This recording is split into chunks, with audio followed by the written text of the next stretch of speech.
ring if you're ready to care. Oh, let's talk power, let's talk speed. Hosted by the one and only Wetoodeep. Turn it up loud, feel the power in your seat. This is slapping me, yes, slapping me. What is up, everybody? It is your boy Wetoodeep, and we are back with the Slapping Meat Community Show. Thank you all for tuning back in. This is going to be, I mentioned a few weeks ago we were going to push back questions from the Discord into a segment in and of itself. And here we go. That's what we're going to do. This is an Ask Me Anything episode. We're going to count this as the first week of April because the first is in 2 days. So we'll do this once a month. A sort of Ask Me Anything type thing here. And we'll save that for the end of the podcast. As always, though, we will start this thing off how we always start it off, and that is with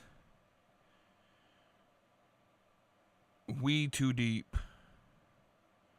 Pro Wrestling.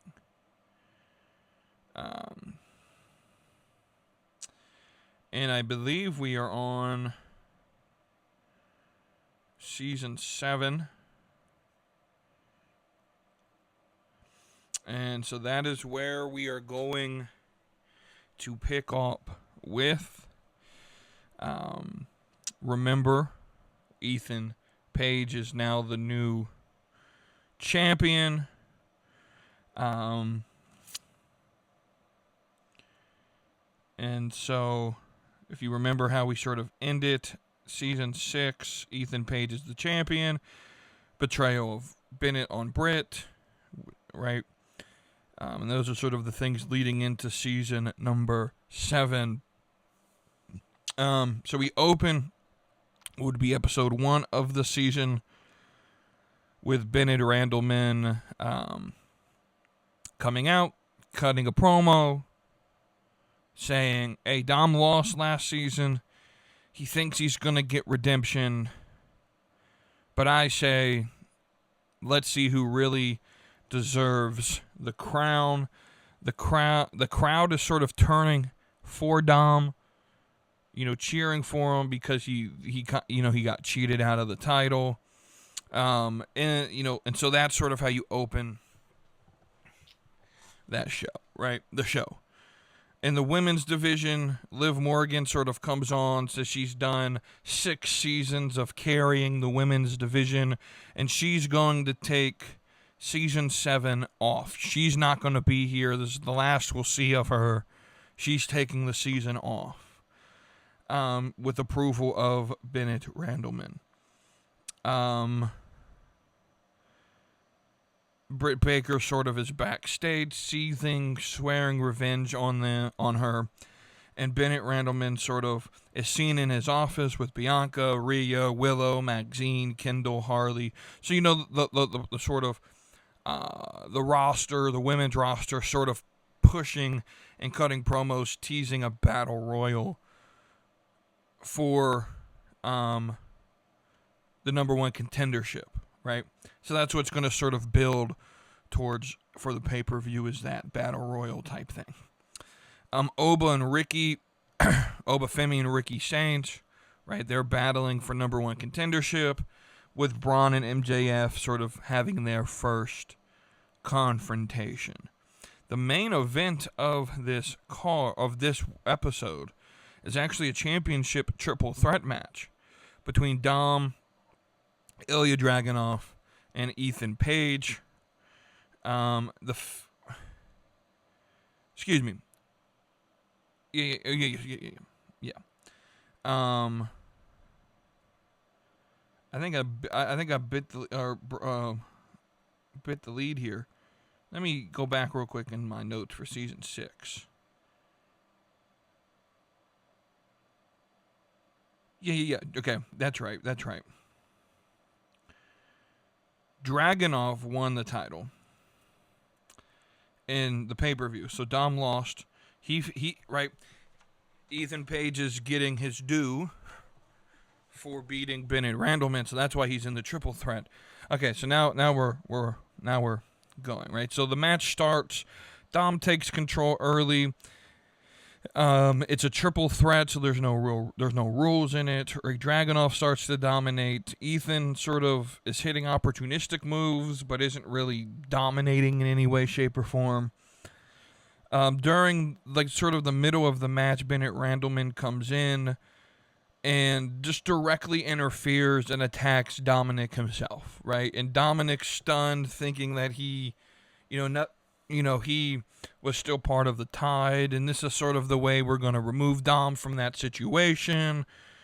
Dom's sort of stunned, and as that happens, Dragunov at the same time is hitting, what is Ethan's finisher? I can't think of Ethan's finisher off the top of my head, but Ethan hits a finisher with him as that happens. So Dragunov is out. As that happens, Dom gets attacked by Bennett, and Ethan Page pins Dominic Mysterio in the middle of the ring, and Ethan Page is the new Wetoodeep Pro Wrestling World Champion. The crowd's shocked. Dom is furious. Bennett raises Ethan's hand, grabs a mic, and says, "Dom, you have been replaced. Ethan is now in the Tide," right? And there's, Dom, they go backstage. Dom sort of rushes behind him, breaks into his office, and be like, "Hey, bro, you can't do that, right? I'm getting revenge on you, right? You mess with the wrong person, right?" And Dragunov sort of then walks behind. Again, my idea behind this is sort of like I said, one camera shots, and so Dom runs back, and as the camera is sort of turning around and walking back towards the ring, you see Dragunov coming behind the curtain, and he's sort of vowing, "I'm getting that title back," right? He's talking to himself. We're going to get it back. We're going to get it back, right? So that's how we end week 2, right? Excuse me, week 1. Week 2 starts sort of the men's division story. Dom confronts Bennett, calls him a traitor, right? Oba and Ricky sort of continue their feud with a minor brawl in the backstage area. MJF versus Braun Breaker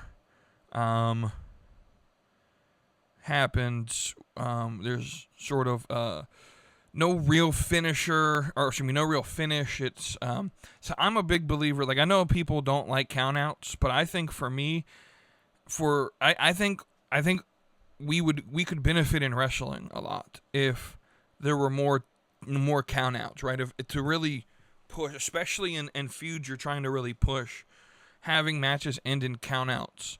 I know a lot of people aren't the biggest fan of those, but I think because you don't really want to give an advantage to one side or the other while you're building the story, because you want the actual match to mean something, right? So this ends in a interference or a DQ of some kind, double DQ or something, right? So in the women's division for this week, Britt cuts a promo, "Bennett, you burned me, you used me, and now you're going to pay for it. And this time, nothing is going to stop me." We get more promos for this battle royal for the number 1 contendership.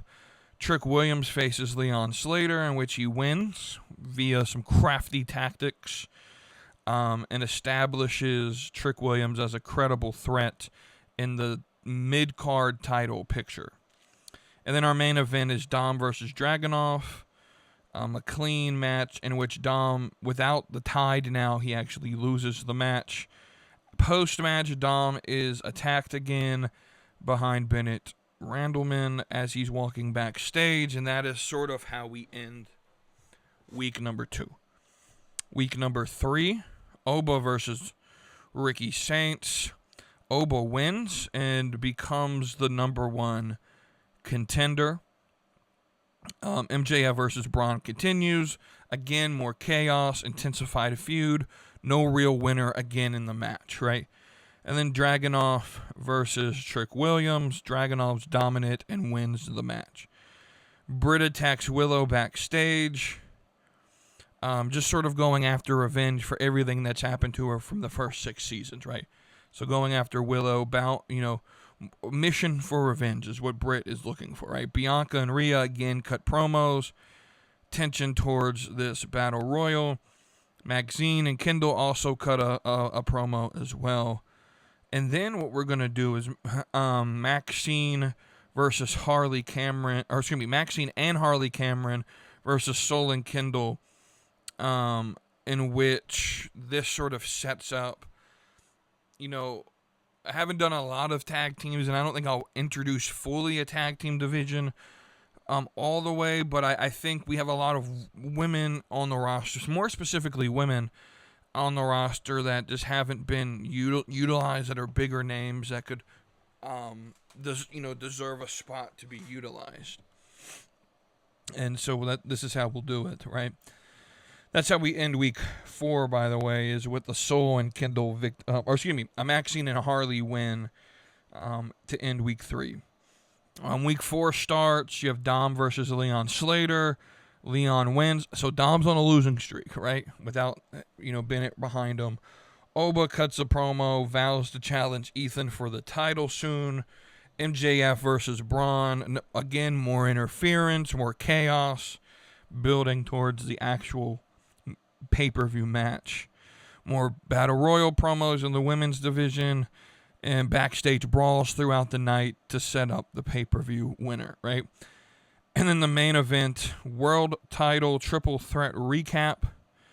Highlights, the crowd is chanting for Dom, and we sort of end with, a vignette, right? Go home show.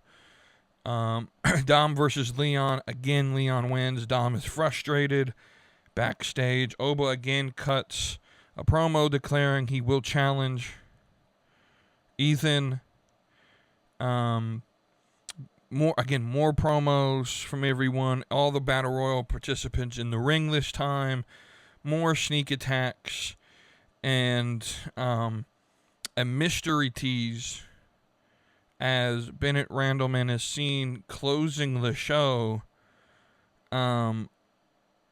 with a new girl in his office. No, Liv's not there. There's a girl in his office he's sort of making out with, and the audience can't see who the face is. And so that's sort of how we close that show. That happens, and then we sort of close with previewing the pay-per-view. So the pay-per-view comes on, and we start with Oba. We start the night with Oba walking in, being asked, when are you going to announce your title match against Ethan Page? And Oba says, when I want to. I'm number 1 contender. No one could step in front of me. And Ricky says, how about this? Let me get you one more time. If I beat you, I'm number 1 contender. And Oba says, all right, Ricky, we can do that. And so we start the night with a number 1 contendership match, Ricky Saint versus Oba. And it's a hard, fast-paced match. Oba's dominating. Ricky sort of has his comeback moment. The crowd's cheering for him, but then coming off the rope, Oba with the Oba bomb or Oba driver. I don't actually know what the name of the move is, but he wins. He continues to be number 1 contender. Match number 2 is the number 1 contender battle royal. We have Britt Baker, Rhea Ripley, Bianca Belair, Willow Nightingale, Maxine Dupree, Kendall Gray, Harley Cameron, and it is announced before the match that a wild card 8th entry will be in the battle royal. fast-paced match as it comes out. We get the first 7. That order doesn't necessarily matter, but we get to the last spot in the Battle Royal. And by the way, this Battle Royal sort of runs similar to like a Royal Rumble type thing, right? So it's not all people in at the same time. We start with 2, third one, then a 4th one. You get what I'm saying, right? So we get to the last entrance, and it's the wild card. And it's Stephanie Vaquer. Stephanie Vaquer is in Wetoodeep Pro Wrestling. She's the mystery woman. She comes down, immediately eliminates Britt Baker and Rhea Ripley at the same time from the match. We get down to the final 2 superstars. It's Bianca and Stephanie. And Stephanie Vaquer wins the match and becomes the number 1 contender on her first night in the company. Match 3, Javon Evans versus Leon Slater, in which, it's the typical sort of match you would expect out of these two. Leon Slater wins. Javon is more frustrated, but he gives the handshake, and goes on from there. MJF versus Braun Breaker. This is the match we've been sort of building to. No chaos, right? In the match, Braun Breaker counters an attempted finisher from MJF and hits his finisher with a spear, and Braun Breaker wins the match. And then we get to our main event. Dominic was able to pull out one final match against Ethan Page for the championship. Match is fast. Dominic's sort of in control, right? He's got one last opportunity to maybe win this back. He's on a losing streak. He's in control. He's doing good.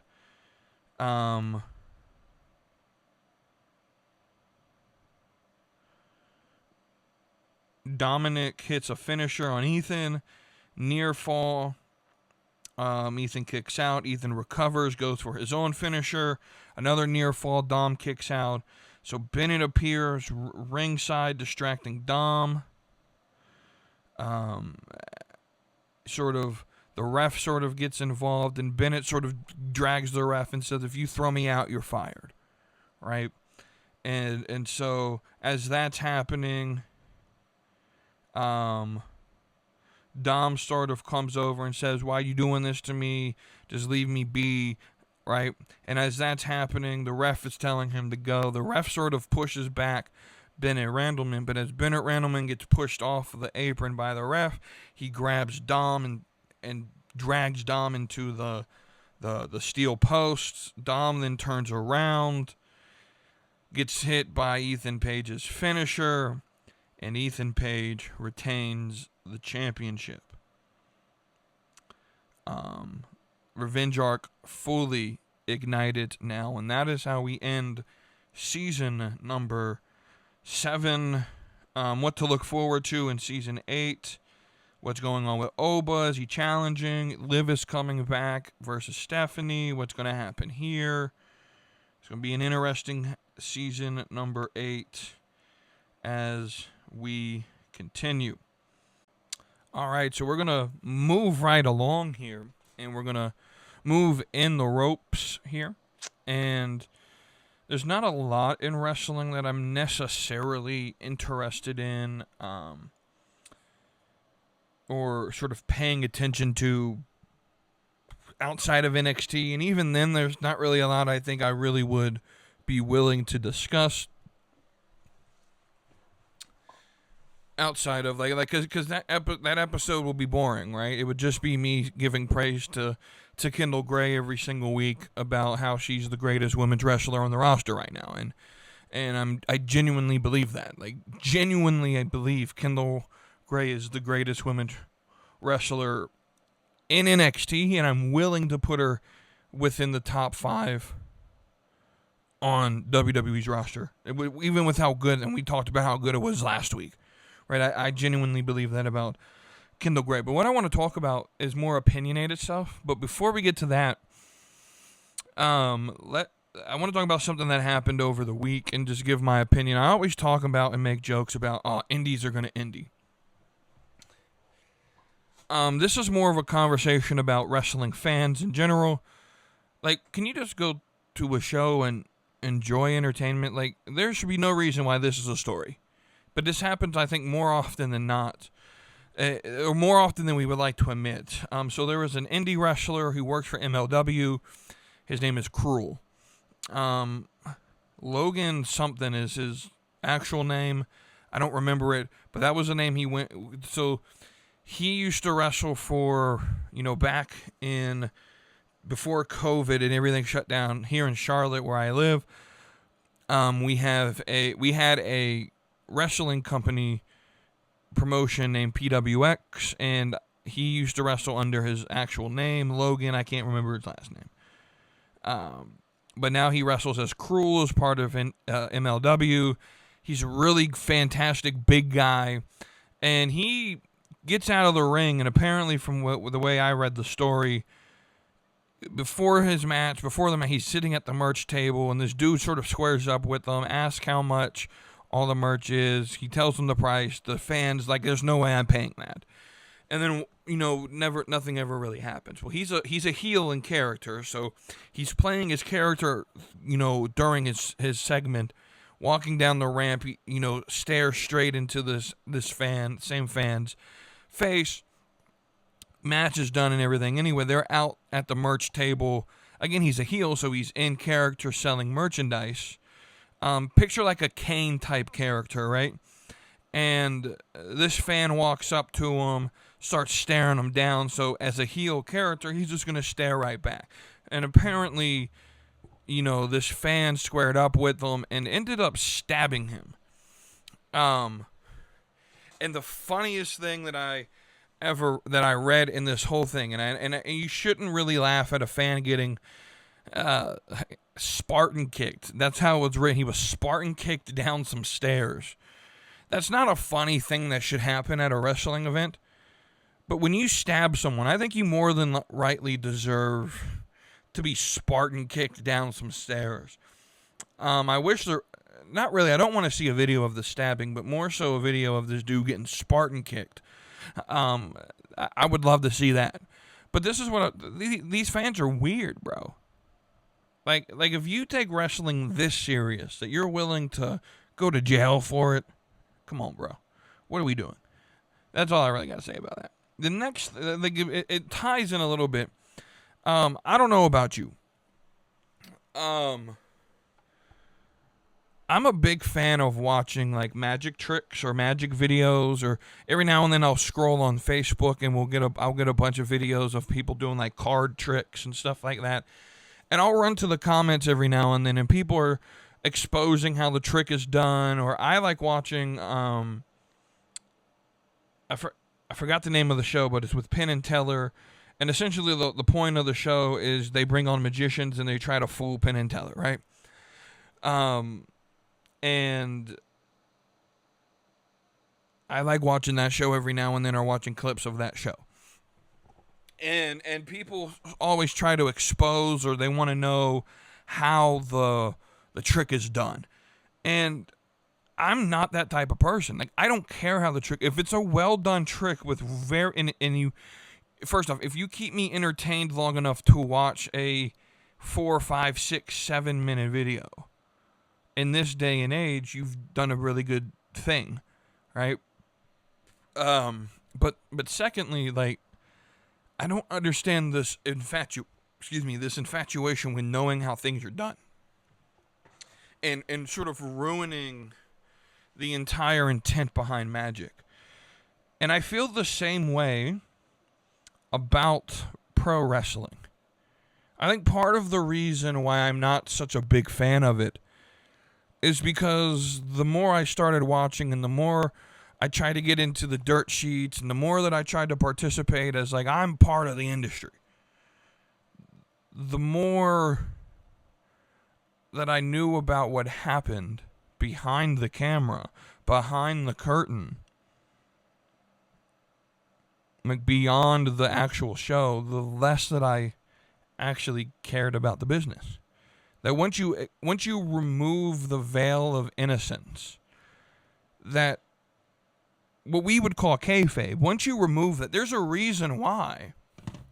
Excuse me, in the 60s, the 70s, the 80s, wrestlers would go out of their way to protect kayfabe. And kayfabe really isn't like a job as a wrestler is to protect kayfabe. Can we be honest with each other for a minute? Like, there's a reason they did that. That they make their money based on especially back in the 60s, 70s, and 80s, while the business was sort of growing. If you couldn't convince a crowd that it was at least had the appearance of being real, you weren't making money because no one's coming to the shows. And so they needed to protect that illusion.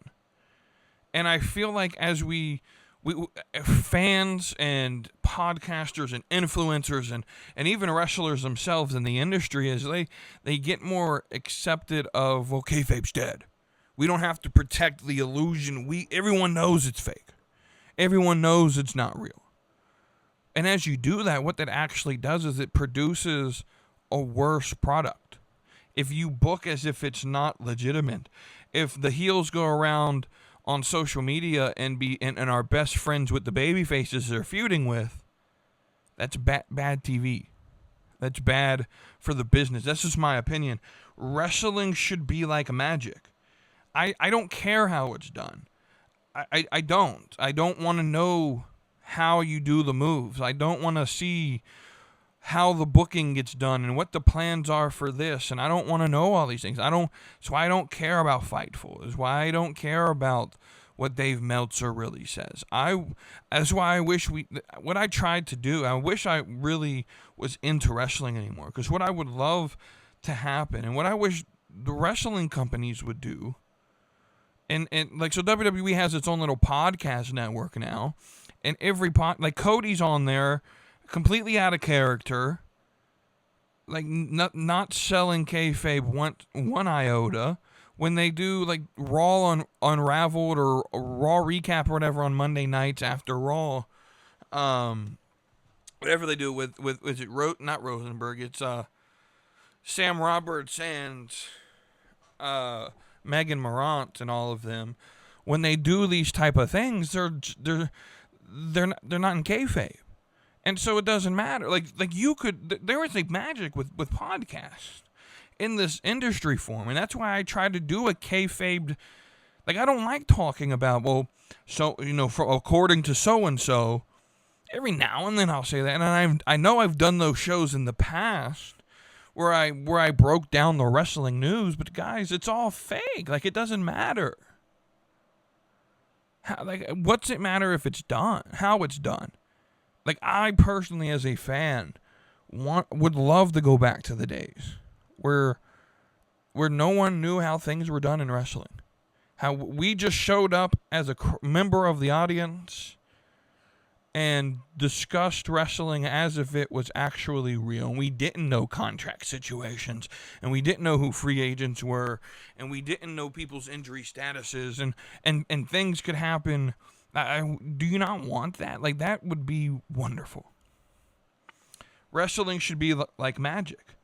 The gimmicky stuff, some of it works, but I don't care how it's done. I don't care about how you do certain gimmicky stuff. Like, I don't care that, the chairs are gimmicks. I don't care that, when they go through, the stage, that there's, mattresses underneath the stage or whatever.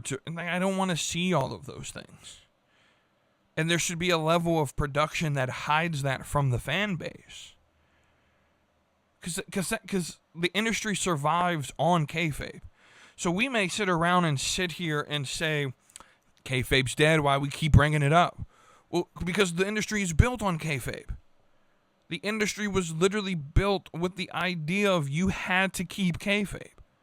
You had to keep that illusion alive in order for people to buy in to what you were selling.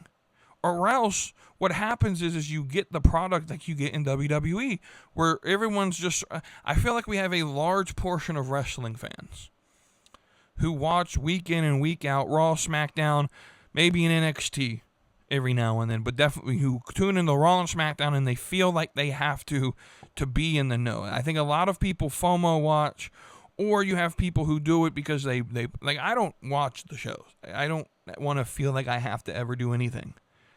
And so for me, yeah, I wish we treated wrestling like magic. Who cares how it's done? Is it entertaining? That's all I care about. That's all I care about. Are you entertaining me?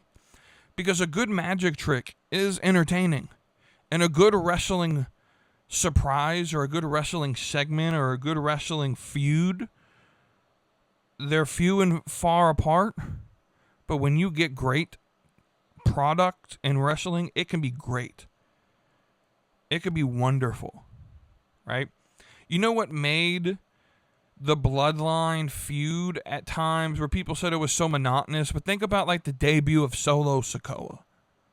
No one in their mind, no one knew this would happen, and they kept it under wraps. And everyone actually thought going into this, Drew has the best shot to do this. They're in his hometown. The Usos can't travel overseas. Roman's by himself. And they told a story in the ring where Roman was by himself. He didn't have anyone there. And he was self-conscious. Like, they told an actual story in the ring. And then all of a sudden, the big moment happened. And Solo Sikoa showed up.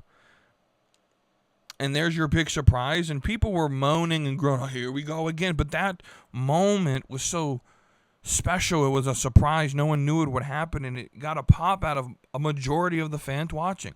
In some way, shape, or form, right? The moaning and groaning, like, oh, here we go again. That's the response that's the response they wanted.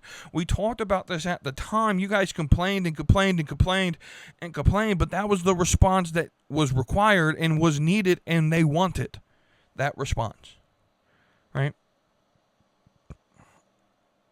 So then the last thing I want to talk about in this segment is I want to ask a question. I want to ask a question of the general audience.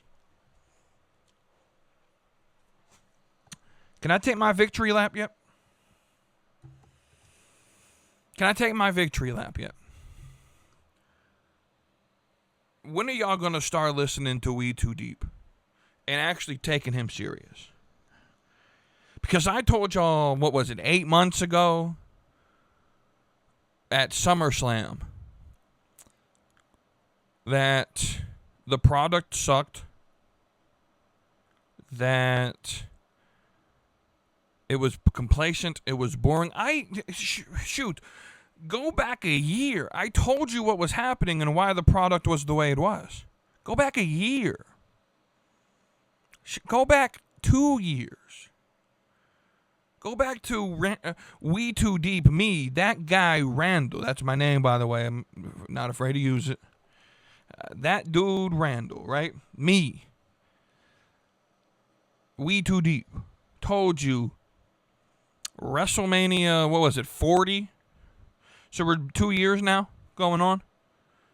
Told you before WrestleMania 40 that the second Roman Reigns loses the championship, the viewership's going to diminish, the product's going to diminish, that Cody's not going to be able to carry this, that there's no actual story outside of the bloodline, and they're going to end it, end it terribly, as I might add. And who was right? And Roman's out here running victory laps saying they all need me. Right? And you're right. If I'm like Triple H is finally admitting I need Roman Reigns, that Cody Rhodes winning the title at WrestleMania 40 may have just been an awful decision, that they have no one in place. Like it's actually kind of funny with that Roman Reigns involved here.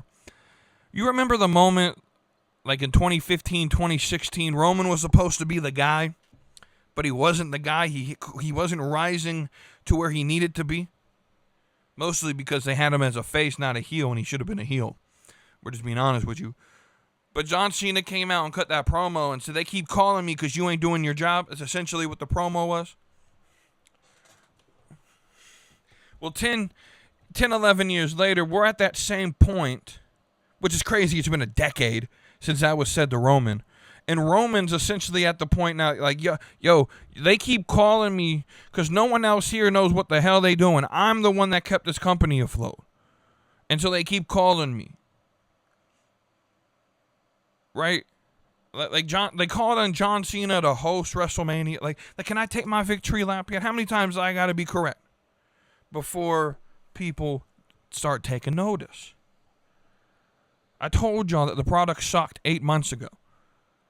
And now and at that time, at the time I was saying it, it was, you're just looking for attention. You're overreacting. You're trying to be a main character. Well, no. Wetoodeep is the main character. I am the character. I got my y'all don't know this, but I got my fingers on the pulse of WWE, and I don't even watch the product anymore. I'd have more predictions like this if the product was interesting enough for me to actually watch. But I told y'all months ago, SummerSlam last year, that was August, so September, October, November, December, January, February, March, we're now in April. I told y'all 8 months ago that the product sucked. And the response, you're just edgy, you're too picky, you're trying to be the main character, you're just trying to overreact, you're overreacting. Just give it one more opportunity. You know how Triple H books. Yeah. He books crappy television. And just like I was with Jey Uso, and just like I was with so many other examples, right? There's a reason I never got on the Jey Uso train. Never a reason I got on the LA Knight train. There's a reason I'm not on the Joe Hendry train. Because I understand, I got my finger on the pulse of what is actually good in wrestling. And it's not that. They may be hot, the crowd may like it, but guys, I need to let y'all know something. Wrestling fans don't know what the hell they want 99% of the time. They want a Kofi, but the second Kofi wins the title, they don't really necessarily care. They wanted Becky, but Becky comes back and she wins the title, and oh my God, they're pushing Becky too much. Right? They're groaning and young. We need Charlotte back, or we need Rhea back, and then they come back and they get put into the title picture. They don't know what they're doing. No, wrestling fans don't know what they want. We want Mustafa. No, you don't. We want Ricochet. No, you don't. You don't know what you want. And I wish, and we're going to actually cover this in the Ask Me Anything questions from the Discord segment. So I'm not going to go too far on this, but I wish wrestling bookers would stop booking towards fans.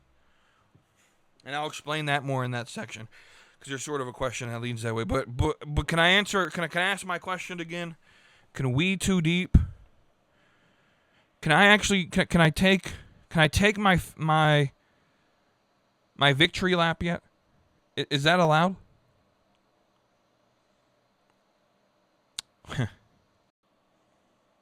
All right, so now we'll go fourth and deep here. This is typically like the sports segment. Typically, it's just football. Like, I'm not going to sit here and talk about baseball, and I'm not going to talk about basketball. I don't really care about that, right? And so we're in a situation in pro football, and like nothing's really going on in college that I care enough about. And I don't really talk about college. We'll talk about college once the season, and we'll predict games and stuff like that. But this is more like the NFL segment, right? And there's not a lot going on. Now we're entering April. The draft is in about 3 weeks, and so over that time, look out for this segment for some draft coverage. And in about 2 weeks' time, I'll do my 7-round Patriots. If I was the Patriots, what I would draft, what I would look for. Maybe with some assumptions made. And then the week of the Monday of the actual NFL draft, I'm going to put out the Wetoodeep entertainment mock draft round 1, just one round, what I think each team in the first round is going to do. We'll put that out. But outside of that, there's not much more to talk about. So, with that still being said, I got a couple things. This may not be a long segment, but we got some things to talk about. So this first little thing I want to talk about was going to be a little bit more entertaining until I got clarification on what it meant. The Patriots and the Eagles are doing joint practices this offseason. Before I found out we were playing in the preseason, this was more interesting, but it's just going to be preseason joint practices like we always do, so don't really care that much about it. What I thought it was going to be like joint off-season like mini camps, and that would have been more interesting. That's what I thought this was without really reading into it, just based on the reporting that I had seen. But then when it comes out, no, they're doing off-season joint practices because we play in the preseason. And so I don't really think it's all that interesting. I assumed like maybe this was like they were talking about mini camps in May and June. And that would have been more interesting with the idea of a trade looming on June 2nd. And is this a way to get around trying to scout the players the Patriots are going to get in return? I don't think that's what that is anymore. I genuinely just believe this is just a way for them to they're doing joint practices because we play in the preseason. This is what the Patriots have done for like a decade at this point now. And so not as interesting. On that note of, potential trades and whatnot, because I still think A.J. Brown's getting traded to the Patriots. This idea that Myles Garrett's getting traded is absolutely crazy. The move they did, and they freed up a lot of cap space. They pushed back some bonuses or whatever, and they made his contract very back-end heavy, but very friendly in the front, and they added a lot of void years. And there's ways, in 4 or 5 seasons you can get around the fact that his cap hit in 4 seasons is going to be $60 million. They're going to restructure that if he's even still playing at that point. Now, I understand the want for Myles Garrett. He's the best player in the league on either side of the ball.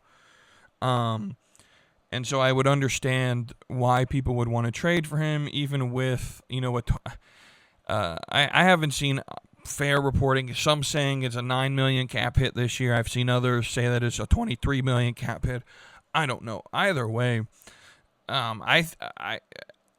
me personally, I wouldn't trade 3 or 4 years worth of first-round picks for Myles Garrett. I'm just going to be honest. As good as he is, that's a lot of capital. If you really think about it, I value first-round picks very highly because of what it gives you, which is, so say, for example, in a position like running back, I don't want, if I was a GM, I'm not paying running backs $20 million a year. When running backs last maybe, so they have to play at least 4 years on their first contract and their rookie deal. And so by the time they get to their first renegotiation, their first free agency, they're 4 years into the league. By that point, most of them are already washed and replaced. But if they're able to get to the second contract, I'm not paying you $20 million a year to play for 2 or 3 more seasons when I could go and draft a running back in the first round, get them on a 5-year deal, essentially, with the 5th-year option. Younger, cheaper, better. And I'm just going to be completely honest with you. If I was a GM, running back would be a position that I would draft probably 2 or 3 running backs every 4 to 5 years. So, like, say I was taking over a GM of a team now, I would draft a running back in this draft, and in 4 years, he's not getting re-signed. We'll sign another running back. In about 2 or 3 seasons, we'll draft another one. We'll just cycle through running backs. That's the way I would run my team, because You could find very good running backs, and I don't think it's worth paying running backs all that money when statistically they're out of the league within 8 years. They don't make it to a third contract most of the time, and there's more positions that are worth more money. As well as running back, that same position, and this is going to transition to the next thing I want to talk about that's more concerning from a Patriot perspective as a Patriots fan, is the position known as cornerback, the defensive back, cornerback. That those are people as well that you could find equal talent every 4 years. And that's why I think a lot of time, even like offensive tackles, having a 5th-year option on a tackle is very valuable. So trading 3 or 4 first-round picks for Myles Garrett, who's entering his 30s, and he's about to have a 17, 18, $19 million cap hit next year, and a 50, 60 million cap hit in 2 to 3 seasons, right? So this this comment that Robert Kraft posted, I forgot to send it to my computer and get this loaded up. I was going to show you the post, but I forgot to do all that. It's a work in progress. We're fine. You don't necessarily need to see it. I need to find it, though, and my brain's not working at the moment.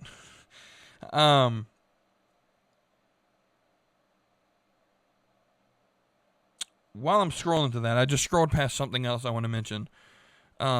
Speaking of cornerback, Cooper DeJean is apparently dating a Cowboys cheerleader. Now, I don't see an issue with it. Let the man date who he wants to date. But Eagles fans, if this is true, how y'all feel about this?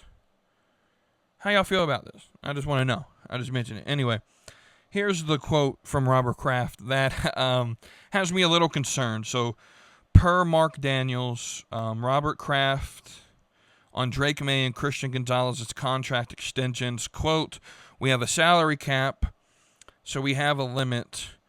So we have to think about what's best for the team in terms of timing of the signing, and of course, the earlier you do it, it's believed it's more economically satisfactory," end quote. Now, here is why this concerns me. Christian Gonzalez is arguably the best, but if you don't consider him the best, I consider him the best corner in the league. If you don't consider him the best, at least top 3 best corner in the NFL. This is the man. I told you this when I was doing armchair QB, or excuse me, armchair GM with the Patriots. Go back a few episodes. And I told you this, that I was concerned about this, that he's going to probably want 25, 30 mil per year. The Patriots aren't going to pay that for this position. Again, this is one of those positions like running back where you'll make it to a second contract, but more than likely you're not going to make it to a third, assuming that your second contract's a 4-year deal. Meaning most corners in the league make it somewhere between 5 and 8 years, but you don't really see him longer than that. And Gonzalez already has injury concerns. And this is one of those things where you could find similar talent to Christian Gonzalez practically any year of the draft, right? There's top tier talent at corner now, like if we wanted to. Like, so there was even, I think I mentioned this in that armchair GM episode about the Patriots, that I would even consider, I was considering back at that time, and this was late February, maybe even late January, that Christian Gonzalez could potentially be traded. I remember having that thought, and I've had some conversations with some friends who are Patriot fans about, Christian Gonzalez is probably going to get traded this year. And I genuinely believe it. He's a free agent at the end of the year. We're not going to tag him, and I don't think we're going to pay him $30 million a year. This is concerning. This is really concerning to me.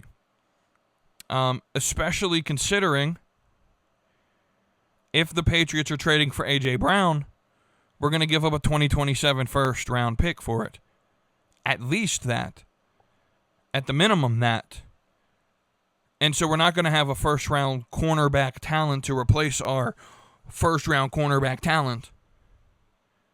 And genuinely, I hope we get it done this year. I really do.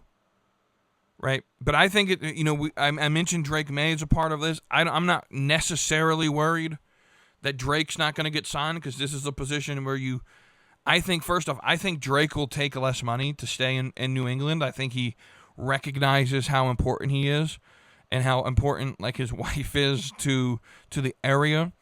But I think the Patriots will pay Drake May. I don't think the Patriots will pay Christian Gonzalez. And I'm genuinely concerned with that, because as it stands at corner right now, we don't have anyone behind him that I would consider on his level.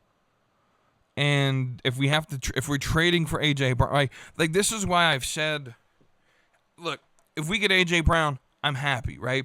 I look at the potential receiving core, depending on who we trade. We're trading at least one of the receivers away.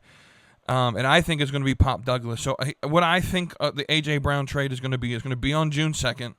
A.J. Brown's coming to the Patriots. And I think a 2027 first, a 2027 third or fourth, one of the two, and a 2028 second will be going in return for A.J. Brown, on top of a receiver from the Patriots, and it's either going to be Kayshon Boutte or it's going to be Pop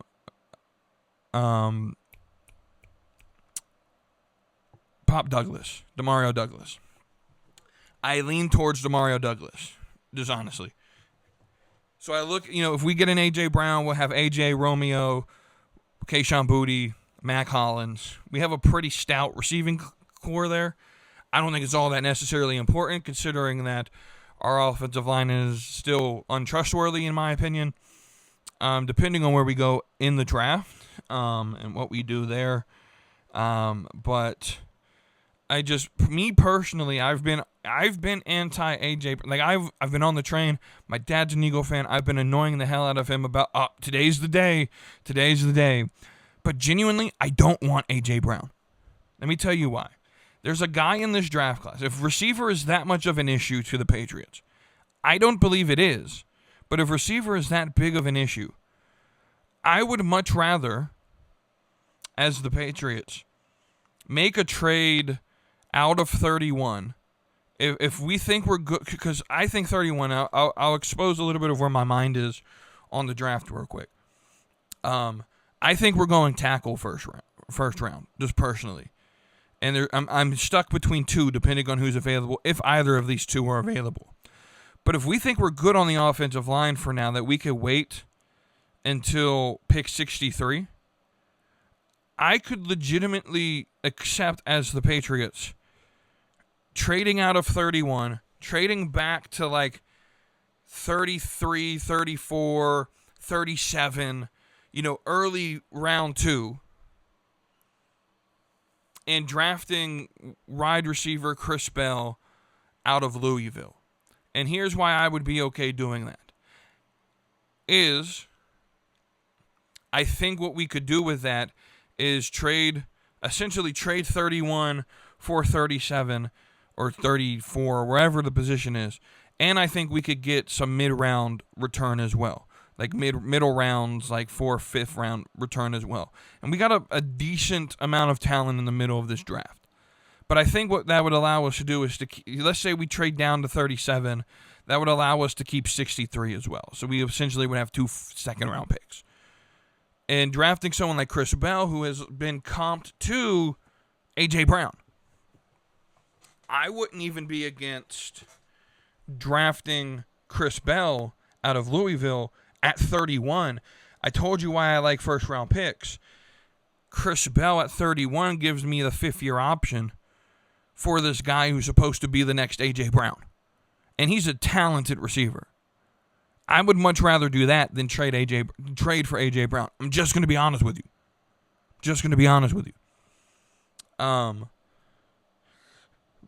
But I'm concerned. I'm concerned about our future at corner if we're not going to re-sign Gonzo. And this comment from Robert Kraft is concerning because it sounds like we're about to do what we did with Ty Law and lowball him and basically force him to leave. And that's a shame because Christian Gonzalez is a generational talent and someone that should be a lifer for the Patriots. But, the business has its side, and you have to choose between. I think you could do both. Like, I really think people need to realize, and I'm not that concerned, but I am concerned. But the cap's about to take a hit, like a hit up. Like, it's about to explode because they're about to have to redo the TV deals, and they're about to get bank from whoever the next TV deal is with. And I think there's going to be Netflix is going to be involved. Paramount, I think, is going to be involved. Peacock, I think, is going to be involved. I think the NFL will be a streaming product. I'm going to be completely honest. I think the ESPN app, ESPN Unlimited is going to be involved. I think YouTube TV is going to keep Sunday Ticket. There's going to be big money coming to the NFL from the new streaming deals. And that's going to raise the cap exponentially. The cap's about to explode. Genuinely believe that. The cap is about to explode. And I think because of that, I think that's going to be good for several teams who have some key players they need to keep. And so I'm not that concerned, but there is definitely a level of concern that I have with whether or not we keep Christian Gonzalez. And then the last thing I want to talk about here, this segment is going to be longer than I expected it to be, is they just announced today at the league meetings in Arizona that Las Vegas will host the Super Bowl in 2029. And I got a question. Now, I understand why they continue to do the Super Bowls in California and Las Vegas. Like, I get it. You want dome stadiums. You want stadiums that you're not going to have to worry about weather. But why? What does Las Vegas have on these sports leagues that every sports league is putting a team there, and every major sporting UFC's there, WWE is doing Mania for the second year in a row. Like, what does this city have? Like I know that it's essentially run by the by the mafia. Does the mafia have something on these and if just because I said that Wetoodeep did not kill himself, but I don't want to hurt myself, and if I go missing, it's the mafia. Anyway, I'm joking to the FBI agent listening to me record this.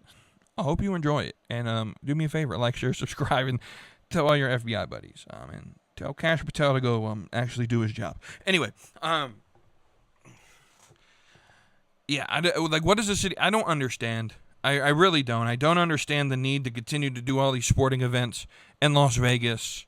I get it's a major popular touristy destination that could rake in a lot of money, but how many times are we going to go here? How many times are we going to go to L.A. and all of these places? I think just personally as a football fan, I think first off, you can make the Pro Bowl mean something by saying the winning conference hosts the Super Bowl. So imagine a Patriots versus such and such team Super Bowl being held in Foxborough, Massachusetts, in the middle of February with 30 inches of snow coming down. Talk about home field advantage, right? And I think you should play for that. I think, and you don't even have to necessarily make the Pro Bowl that, but imagine Patriots are 2 seed and the 6 seed from the NFC makes the Super Bowl just randomly. And so the Patriots are the highest seed, or whoever, the highest seed, you earn home field advantage. And it makes it all that more important to be a higher seed, right? And so, I don't know. That's just how I feel about that. I don't understand why we're doing Vegas again. It's so annoying. I'm just going to be honest with you. But, it is, I guess it is what it is, and we'll leave it at that. All right, everyone. We're finally at the point that y'all been waiting for. It is question from the Discord time where y'all can ask me anything. Used to do this weekly. But what I'm gonna end up doing is just doing this monthly now. We'll do it the first Monday of every month. And in a month like this, where March is ending on a Tuesday, we'll just, like, I'm not going to wait till, like, the 10th or whatever next Monday is to do it. We'll do it on, you get the point that I'm trying to say, right? So it's question from the Discord time. But before we get to that, I forgot a part of In the Ropes, which is a segment that we're doing now with In the Ropes that we're going to start doing on a week-by-week basis, and that is the Slapping Meat Community Show Baddie of the Week, Wrestling Baddie of the Week. And really, it's just the Baddie of the Week in all shapes and, like, any place, right? Any picture. Like, whether it's wrestling, whether it's entertainment, whatever, right? And so, I know I just sprung this on everyone last week and didn't really give much direction, but y'all can give in the Discord.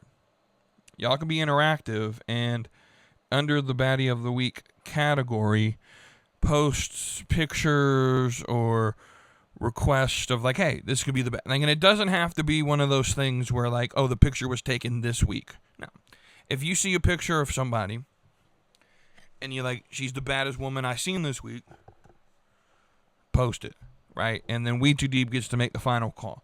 So for this week, being that there was nothing submitted, we're going to continue down the wrestling genre of Baddie of the Week. Last week was Kendall Gray. This week's Baddie of the Week is Lena Cross from AEW. And I'm gonna break some news here. I was half watching Collision when her and her partner Megan Bain was on, and I looked at the television and I was like, who is that? And let me tell you something. Her and Megan Bain would be superstars in AEW. Or excuse me, and they may be superstars in AEW. I'm not going to say they're not. But they'll be superstars in WWE for sure. The problem with them is, the problem with the entire women's division is too much talent. Where are we putting them? Right? But imagine that on your screen every week. Like, that doesn't deserve to be on AEW. Watched by 600,000 nerds in mom's basement. That's not what... You deserve better, right? I'm just saying. Lena Cross is our baddie of the week this week on the Slapping Me Community Show. So now moving forward, now we can answer these questions. Now that we got the actual business we came to take care of, the baddie of the week, that's taken care of. So let's take care of more business. Let's talk about these questions. So B-Master asked these throughout the week, last week, and I appreciate that. So we will answer his questions first. His first one is, with WrestleMania coming up, which, by the way, if you didn't know, we're 20 days away. 20 days away from WrestleMania, if you did not know. 20 days away. Actually, 19 days from. We're 2 weeks away. 2 weeks away. This Saturday will be 14 days away. 2 weeks away. 2.5 weeks. Let's just make a compromise. 2.5 weeks away from WrestleMania. By the way, also, and I kind of forgot this in my planning, I should have done a stand and deliver prediction show. Actually, what we'll do is look out on Friday. And I'll have to write a reminder of this, and you guys can remind me as well. I'm going to do, I posted what I call Slapping Me Wrestling Community Show clip of me saying that WWE has the best women's division, and it's about an 8-minute clip. Well, I might start doing that again, but check out on Friday. On Friday, I will post my predictions for stand and deliver, and I may see if I can get a special guest on with that. and see if we can maybe make something happen there. Maybe not, who knows. But on Friday, take a look at that. It'll be like a 10 to 15-minute thing at best. It may be a full episode. Y'all know how it is if I start ranting. But anyway, he said, with WrestleMania coming up, it's Punk versus Roman and Cody versus Orton. Name me your favorite match of all four of those wrestlers. Now, let me set some guidelines. I know these wrestlers have matches before 2014. But that's when I started watching wrestling. Like, full-fledged watching wrestling. And so all of these are from 2014 after, right? So I know that they have really, like I know Randy Orton had a very good match in 2004 against Mankind. Or Cactus Jack, Mick Foley, Cactus Jack, whichever gimmick it was, right? I get it. And I know the nerds online who hear that are going to, it was Cactus Jack in a hardcore match. I get it. I'm sorry. I know. But I didn't watch the match. So how can it be my favorite? Right? So we'll start with CM Punk. And, okay, I lied. This match was before 2014 because I went back and watched this match itself. And the feud. This match is kind of important. Him against Cena at Money in the Bank. I don't remember the year. I think it was like 2012. I don't remember. I'm bad with dates, y'all. But I know it was at Money in the Bank. And I think it was the whole idea of we didn't know whether or not he was re-signed or not.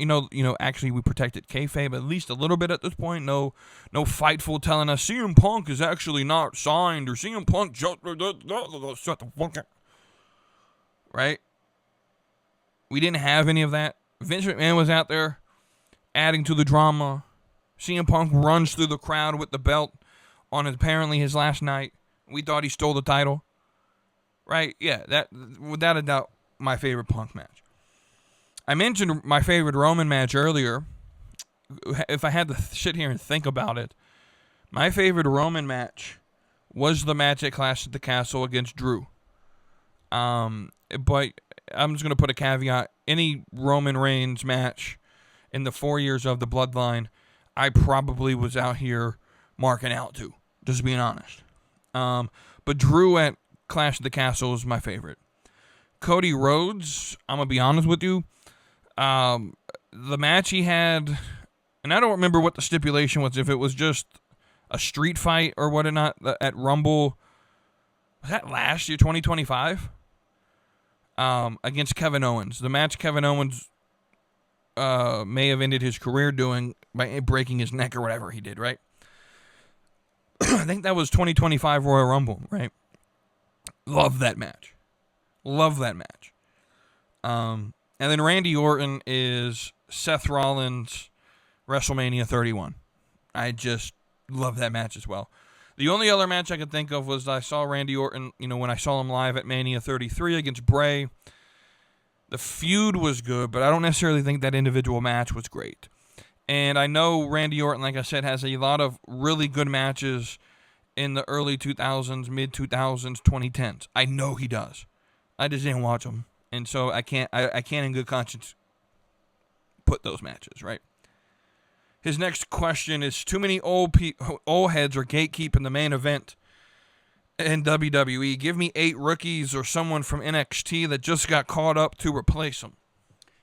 He wants 8 names. I'm going to give y'all 19 or 18. I don't know how many there are. They're like 18. I want to show you how very easy it is. And I actually posed this question in another server. Not mine, but in another server. Posed this question. Hey, ratings kind of suck. No one's really caring about the product. Now would be a great time, don't you think, to maybe stop using the old heads and maybe put in some fresh faces to carry the company. And I got 18 of them that I think could do that and actually be your main event scene and maybe even some in the mid-card. Let's start with the women. Sol Ruca, Kendall Gray, Roxanne Perez, Julia, Stephanie Vaquer, Rhea Ripley, Tiffany Stratton, Kiana James, Blake Monroe. And you're like, Rhea and Stephanie and Tiffany they're young. And I still think, you can't just put all fresh faces. Like Rhea Rhea would be a good person to put the title on and to have her feud against someone like Sol Ruca and to put over a Sol Ruca, right? While Rhea's still sort of in that picture. Plus, Rhea's like, 26? She's still young. She has a long career to go. She's not going anywhere. Might as well put her in a position that benefits the company, right? But for the most part, in those women, fresh faces, right? Let's talk about the men. Trick Williams, Carmelo Hayes, Ilya Dragunov, Oba Femi, Tony D'Angelo, Javon Evans, Miles Bourne, Ethan Page, Ricky Saints. That right there is essentially the last 2 years of NXT main event. Just throw that on main roster television. I think it will hit, man. I really do. That's a real question. That's a real good question there.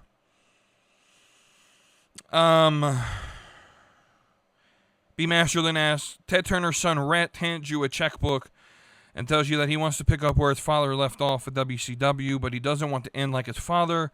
You can grab any wrestler you want, but remember the 90 and 30-day non-compete clauses. You circle back in 6 months.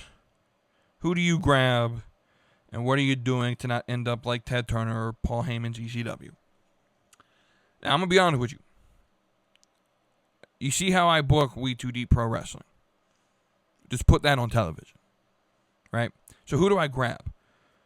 Kendall Gray. I'm obsessed with Kendall Gray, so she's always going to be the person Sol Ruca. Oba Femi. Let me just be honest with you. I'm not creating a company that's based on name recognition. I maybe grab some NXT superstar, like I said, like a Kendall or a Sol, someone that has a name recognition, and I could sign to a little bit bigger contract. I'm picking Lena Cross. I'm absolutely, I want her in WWE so I can watch her, and without having to watch the rest of AEW. Just to be honest with you, her and Megan Bayne. But I'm going to be honest. If I create this company, I'm going to tell them, like, hey, man, let's actually do something unique for once. What about prestige TV? And what I mean by prestige TV is 10 episodes a season. We recorded in 2 weeks in a studio with no live audience. We hire extras who sit in the crowd, and hey, when we tell you to boo, you boo. When we tell you to cheer, you cheer. Type thing. We have that creative freedom. We don't have to put it on television. Let's not go balls to the wall and try to compete right away. Let's build something that's unique. Let's put it on YouTube. No charge to the fans at first. Right? Except for the pay-per-views. You buy the pay-per-views.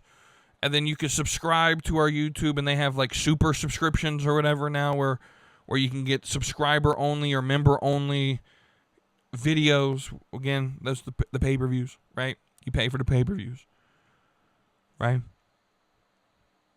And we sell merchandise, and we'll sell tickets live to the pay-per-views, but that's it. And I said, look, we build something unique, and we build it to where it's storyline based. That it's not about the name in the ring. We create characters, right? And so that's why I'm not going to grab Rhea Ripley. Because I'm going to change her name, I'm put her in a gimmick, and she's not going to be Rhea Ripley, right? I'm not going to grab even thinking about Kendall Gray. Like, I don't want to grab Kendall Gray and put her in a gimmick where she's like Lady Frostbite or whatever. That's a bad name that I just created off the top of my head. But, I'm literally talking about, like, let's go back and do gimmick-based, character-based wrestling. I don't want you to use your real name. I don't want you to, right? We're doing storylines. We're doing prestige TV, 10 episodes or whatever a season. We'll record it in a studio. Or, if I have the money, hey, man, let's spend a lot of money building our own arena. And we'll record here over a 2-week process to record 10 episodes. We'll then put it out after editing and create actual storyline, dramatic, melodramas that are more known for the drama and the action than the actual matches, right? That's what I would do. Do something unique, because everyone else in wrestling is doing the same thing. And it may not sell. And that would be the thing. If you're going to do this with me, Mr. Turner, it may not make you $1 billion. Like, you may not get rich off of this. But that's why we're hiring, indie wrestlers or new trainees, and maybe we could build our own training school. That way we can have a platform and a path to our wrestling. And in doing that, they're employees and not contractors, and they get health insurance instead of having to, worry about that. And maybe do something unique down the line, right? If that makes sense, right? I think we need something like that in wrestling. And then B-Master's last question: if you had a chance to rewrite anything in history, what are you doing, and what would you change? And I'm gonna give the cop-out answer. I really am. There's not a single event in history that I would change, because I am of the worldview belief everything that happened as it was supposed to happen. That, for the lack of better term, I'm not like a fatalist, but for the lack of better term, I believe history was planned out before the creation of the world, and it's gone according to plan. And I wouldn't mess with that, just to be completely honest with you. I know it's a cop-out answer, but that is what it is. So then Kara comes in with some questions. Her first one, and actually, I want to go back and change my accreditation. The last question I just did, you know what? Actually, I'm going to shut up. That was a B-Master question. I'm not changing nothing. Kara's first question: Randy Orton has never actually retired any wrestler historically. He just attacked them and not ended anyone's career. Do you feel the title of Legend Killer should go to Gunther, considering he actually did retire legends? Now, I don't necessarily have a reason for that. I think in and of itself, I think the idea behind Legend Killer was I put them out a bit, sure, they didn't retire, but, I don't know. I just, first off, Gunther's not really doing much of anything at the moment, so is he even really a career ender? I mean, sure, he ended AJ Styles and John Cena, which arguably are two of the greatest wrestlers of all time, but he hasn't done much since then, and I don't think you should change what Randy Orton was. I'm going to be completely honest, and, with all respect, I think you're thinking a little too hard about that gimmicky stuff. Just my opinion. I think once you start thinking in those terms, then you could start to nitpick every little detail about wrestling, right? Her next question: I know we've talked about separating the art from the wrestler, aka in our Hulk Hogan, Terry Bollea conversations. I still say no to Benoit stands wanting him in the Hall of Fame. Do you feel this should be the exception to the rule and he should never be put in? 100% agree with you. When I say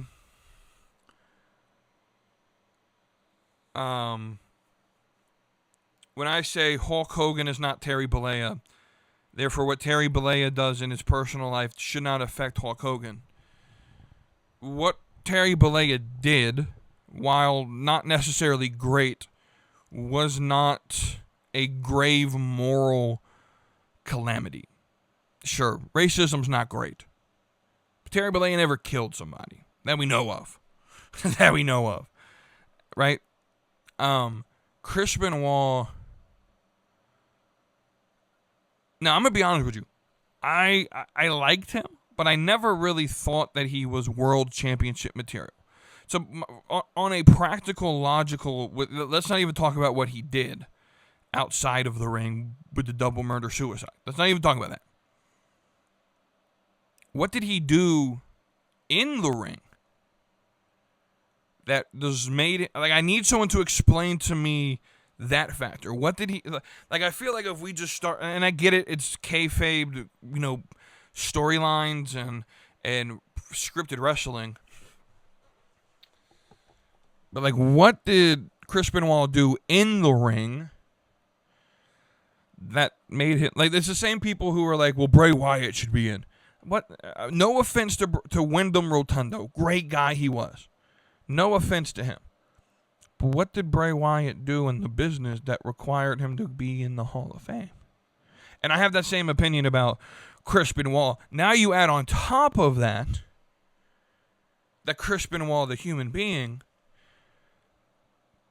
committed a very atrocious act.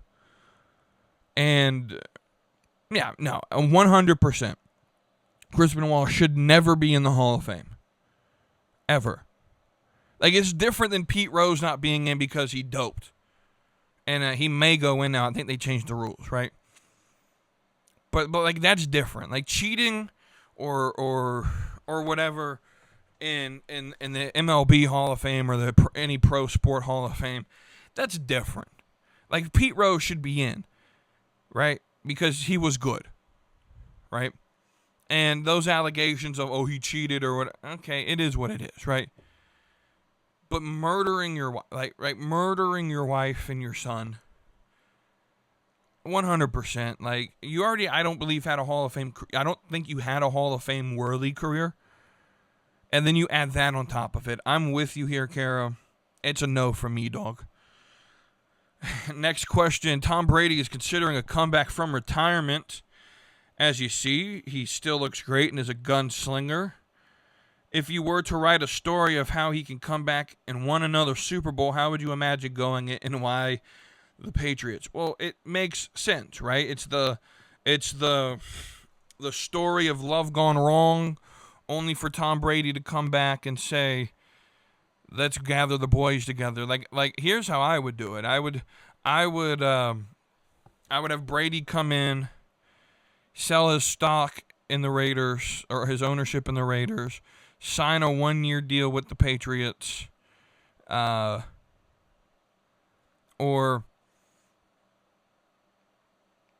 yeah. Now, in the story, if I was writing like a novel, Drake May would get hurt. I don't want Drake May to get hurt. I love Drake May, but Drake May would go down in like week 2, right? And Tom Brady sells his team. He comes in. He says, "Let's get the gang together." Robert Kraft announces they signed Tom Brady. Right? This time with Vrabel as head coach. With Josh McDaniels is there. We get the boys together. Right? This could even be one of those things where maybe Edelman and Gronk sign a 1-year deal. and they come back on and put on the pads. And let's just be honest, none of them have played football in several years. They would be absolutely awful if in padded games. Let's just be honest. But this would be the story I would write. And it would end with Tom Brady holding up and giving the Patriots. It would be his 8th Super Bowl, but the Patriots' 7th. And then he goes into infamy. But here's the thing. Tom Brady's not doing that. He's like 2 years away from the Hall of Fame. He's not Phillip Rivers. I get that there's the lust and the taste of playing football again. And I get Tom Brady's going to have that the rest of his life. Tom Brady's going to be 72 years old with the lust to go back on the football field. Like, he's going to have that desire the rest of his life. Because I don't think he's ever going to age to the point to where he's not going to be athletically fit. And so he'll be able to throw the football the rest of his life. And part of me believes that Tom Brady could get on the field at 72 years old and play a game and win. I'm just going to be honest with you. But that's just fantasy, what I just, unique. Yes, it has to be the Patriots. It has to be. And that's just the way it is. All right, then she asks, take away Cena's 17th title for a second. Ric Flair's 16 titles versus Cena's 16th titles. Who mattered more? Flair. I don't have to think about this. I did an episode probably a year or so ago going over John Cena's title runs and how meaningless like 90% of his title runs were. Yeah, John Cena, it doesn't matter, bro.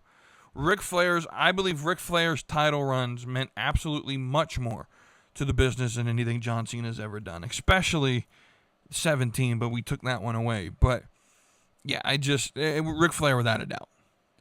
And then the final question in the Ask Me Anything from Kara. Finally, what is your message? This is her words, not mine. What is your message to the scumbags in Congress holding people who work in DHS paychecks for a little over 6 months while they live? Pass the SAVE Act. Fund the government.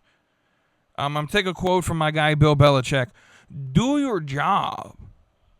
Like, I don't know if y'all know, like, I don't know how much of you are paying attention to the politics and all of this. But Congress is about to go on vacation on Friday, I believe. And for like the Easter, and they'll probably take like a spring break. And guys, you have things to do. Now, Republicans in the Senate, there's more than 51 of you, and you could pass, if the Democrats want to go home, that's cool. You just need 51 of you to, stop the filibuster.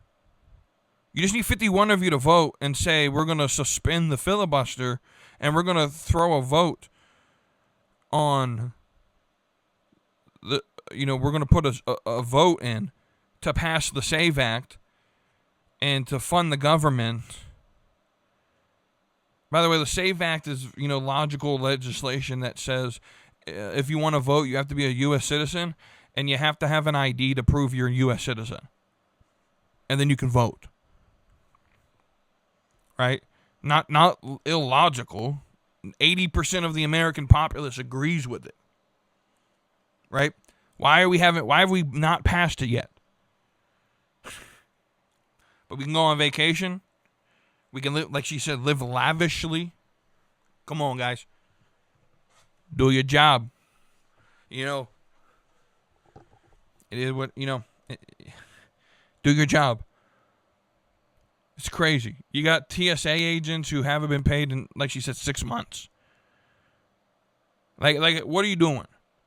Now you're raising prices of everything too? Yeah, it's crazy. And then, typically we start with Just Yappin'. And I told you we were moving Just Yappin'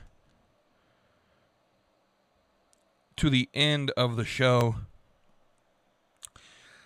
Because just to what we're talking about, I didn't want to ruin the rest of the pod, with talking about this. Because it is going to be a little bit more political. So the first thing I want to do is more localized to me. I just mentioned how everything's going up, cost of goods and everything is going up. Well, Democrats, liberals, they are campaigning on slogans like "Make things cost less." That is the slogan of North Carolina Senate campaign. Roy Cooper, former governor of North Carolina, Commie Cooper, who, if we can just remember for just 30 seconds, who locked the state down during COVID and, destroyed the economy. But what do we know about that? I've finally come to the conclusion. Over the weekend, he posted a campaign picture and message saying that I strive to make things, my goal is to make things cost less. And so all I posted, didn't place blame on him, didn't place blame on anybody.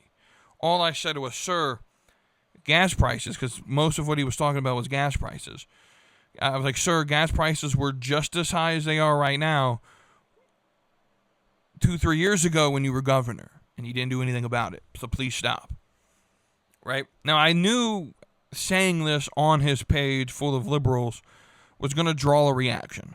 I knew that would happen. I did not think it would be the reaction that I got. I thought maybe 100 reactions or maybe 2 or 3 comments or whatnot. I just opened Facebook, and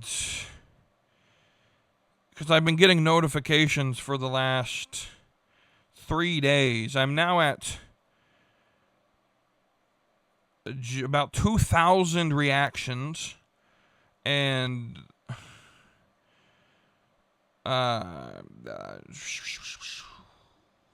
like 100 and something comments. And I've come to the conclusion. First off, one personal message that says, I quote, STFU, you Trump-loving chud, suck a dick, or something like that is what he told me, right? So I've come to this conclusion. Either liberals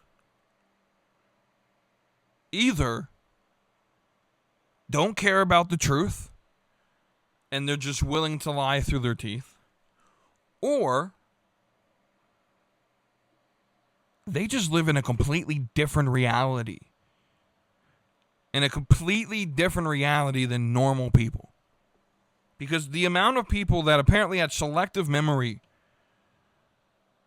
over gas prices that were literally this high 2 years ago in the state of North Carolina, and simple research could show that it's 100% true what I'm saying.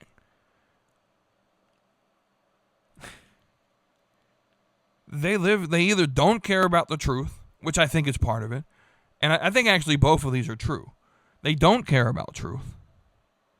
They're willing to lie to get their point across. But I also think they live in a different reality than most normal, and I'm not even saying conservative, but most normal people. I think if you ask normal people who aren't necessarily political, just about normal everyday things, they could admit, yeah, they were this high 2-3 years ago. Right? Now, I never assigned blame. I can't tell you how many comments, well, the governor can't control that. Never said he could. All I was pointing out in my comment was, you're blaming, Roy Cooper, Democrat, is blaming Trump and his administration. And whether or not it's true Trump is causing this or not, that's not the point. The point of the matter is, you're complaining about gas prices being high now, but you never said anything when Biden was in office and gas prices were this high. And all I was doing was calling out hypocrisy and double standards. That's what I normally do, right? Yes, Donald Trump is to blame for this. But that's not the point of what I'm commenting. I'm calling out y'all's double standard. Anyway. The second thing I want to talk about here and yap about for a minute is, over the weekend, we had the No Kings March again. In a country that actually doesn't have a king, we had no Kings Marches. Highly hilarious. This post, I should have wrote down the name of the guy who I found it from. I'm not going to read the whole thing. But I want to explain this, this is what he wrote. I don't remember his name. I wish I could give attribution to him. No kings explained for people who think they're fighting fascism. You're standing in a crowd on a Saturday. You look around and think, yeah, no kings. This is what democracy looks like.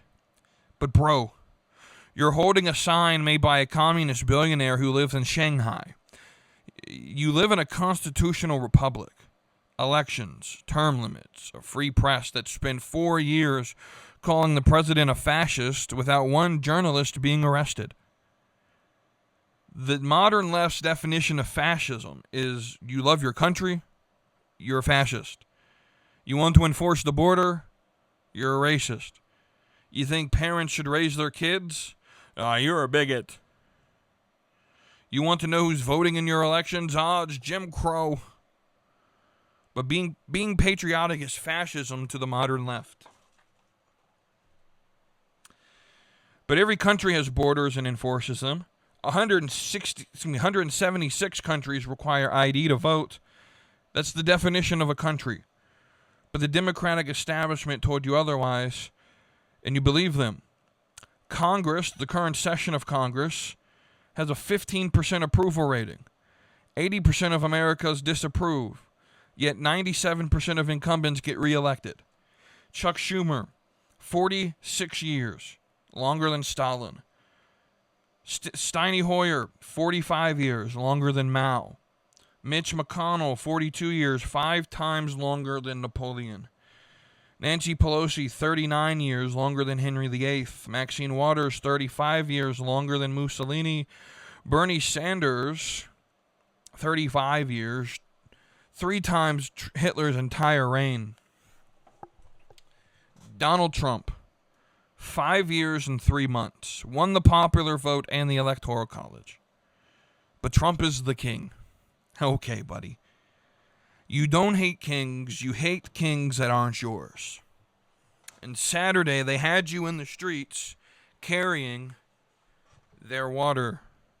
The Democratic Party installed a presidential candidate without letting you vote.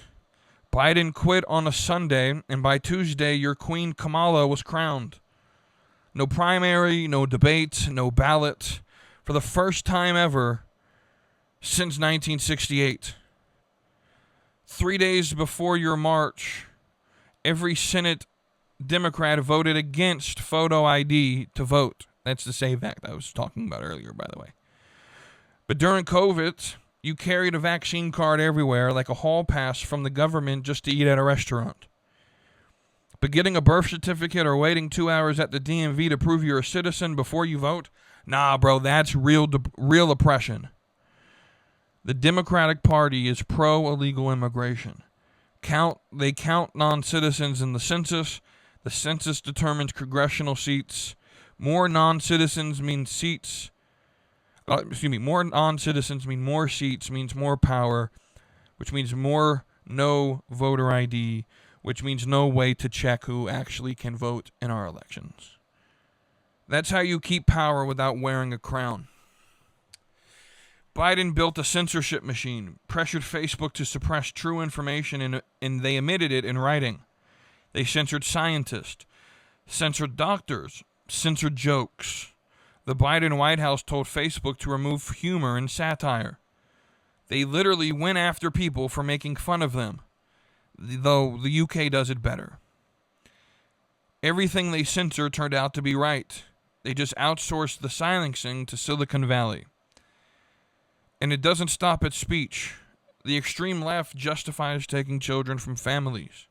6,000 schools rewrite children's identities without telling parents. And the state has the right to intervene. The Hitler Youth did this.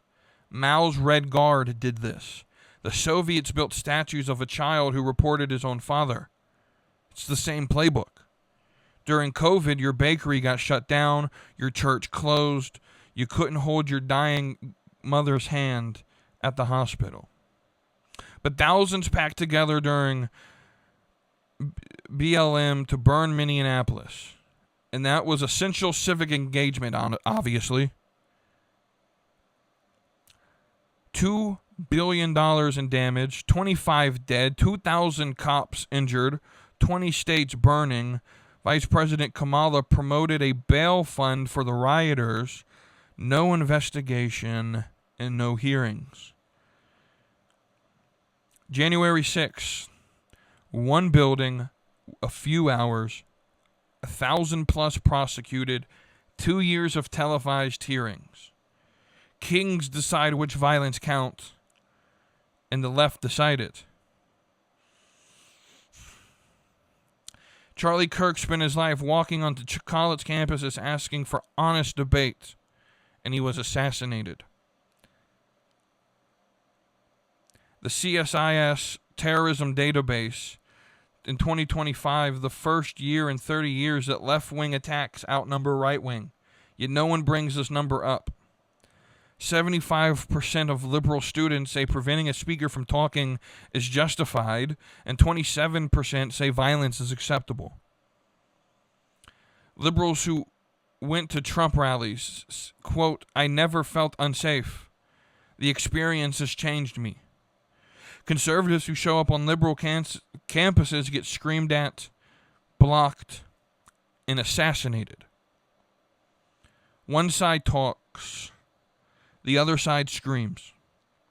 The Party for Socialism and Liberation marched with you on Saturday. Their stated purpose, in their own words, was revolution, not reform, but Marxism. 500 groups, 500 rioters, or 500 riots, protests, $3 billion in revenue, pre-printed signs. The signs were ready before you were angry.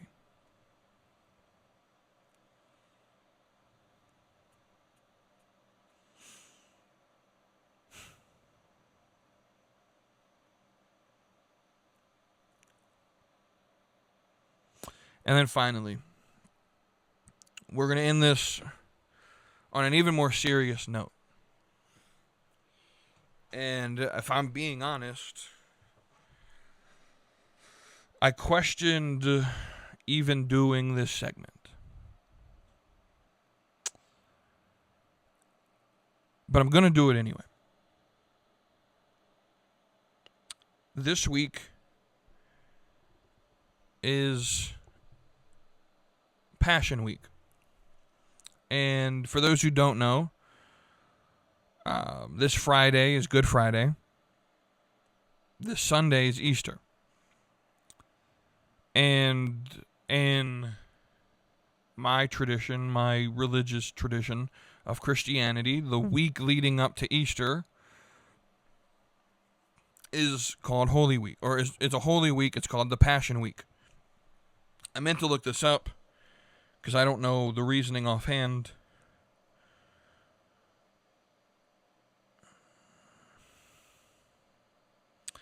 The reason Passion Week is called that.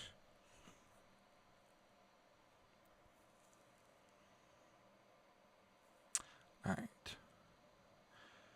Passion Week gets its name from the word passion, and its older original sense is not romantic or strong emotion, but rather suffering. The term comes from the Latin word passeo, which means to suffer. So when Christians talk about the passion of Christ, they're referring specifically to the suffering and death of Jesus. Passion Week, often the same as the Holy Week, focuses on the final days of Jesus' life, especially his betrayal, his arrests, his trials, and his crucifixions, all of which builds towards Good Friday, where his suffering is central, and then culminates in Easter, where his victory over death is celebrated. So it is Passion Week. And this week is often, for me, a week of remembrance. A week of deep personal sort of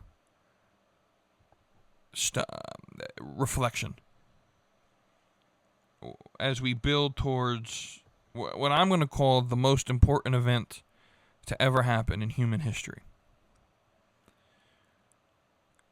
But before we get to that, I think we have to go over the whole story. And the story starts in a garden. 6,000 to 10,000 years ago. We don't know exact dates, by the way. And in this garden, God, the creator of the universe, from dust creates a man. His name is Adam. Literally in Hebrew, Adam means man. So Adam. And God puts him in this garden, and he gives him a task, and he says, I need you to have dominion over my garden, take care of it. You're in charge. I'm going to put you as project manager, name the animals, take care of the plants. And one day, God looks at this man that he had just made, and he says, you know what? He needs a helper. He needs someone to complete him, to be his helpmate, to complement him. So he comes down, he puts Adam in a deep sleep, and takes a portion of his side. Oftentimes we say rib, but the word actually is just translated side. And from that, from the flesh of man, Eve is born, or created. And woman was created. And I would like to imagine Adam woke up, turned around, saw the most beautiful thing God had ever created, and says, whoa, man.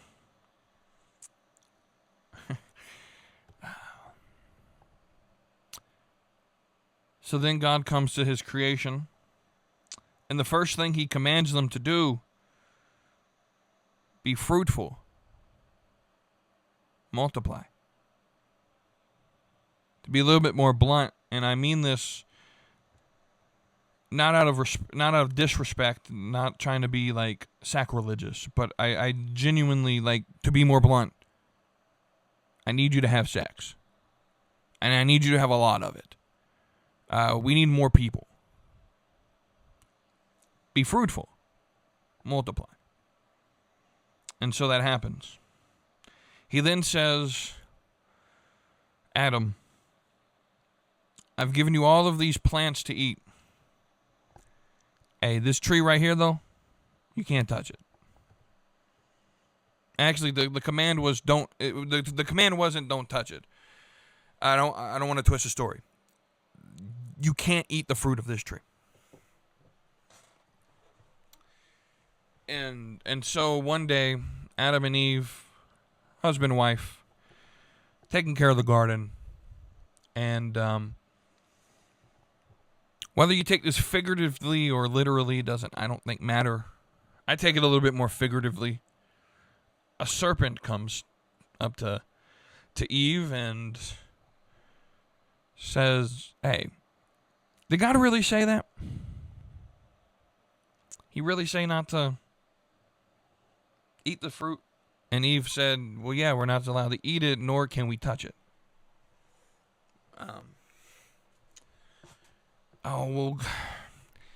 God just knows that if you eat of this fruit, Eve, you'll be just like him. And he's trying to hide something from you. He's trying to control you. Just eat. You know you want it. So Adam and Eve eat the fruit. And what we call sin enters into the world, rebellion against the God of the universe. And God comes down and they confess. And God says, well, I told you, Adam, if you ate, you would die. And so the fair punishment at that time would have been death. They deserve to be eliminated. But God spares them. We see that he kicks them out of the garden, and we see that they clothe themselves in their works or their fig leaves. Right? God sends them out dressed in fancy Louis Vuitton goat skin. I'm joking. But God sent them out in skins of an animal, which means he killed an animal. So something did die that day, as he showed grace to Adam and Eve. And before he kicked them out, though, he said, there will be a seed that will smash the serpent's head, automatically pointing to the Messiah.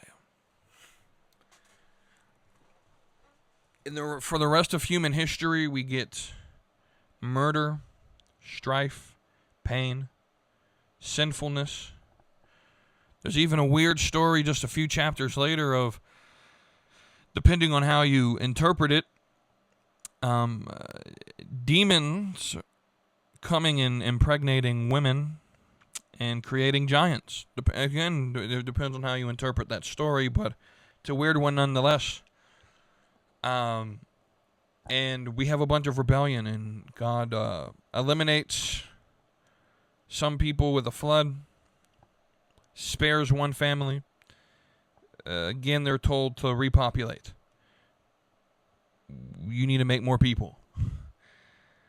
And then he chooses a pagan idol worshiper who had no idea who he was, named Abram, who lived in a land far away, who worshipped his own idols, who, by the way, was 75 years old, and says, hey, bud, I need you to pack up your stuff, grab your wife, grab your nephew, and tell Dad goodbye. And when he asks you where you're going, you don't know. I'm not going to tell you where we're going, but I'm going to tell you when you get there, right? And Abram does it. And they travel in this desert, and they travel, and they travel, and they travel some more. And eventually they get to Egypt. It's a fun story to read in of itself. We can discover that on another day. But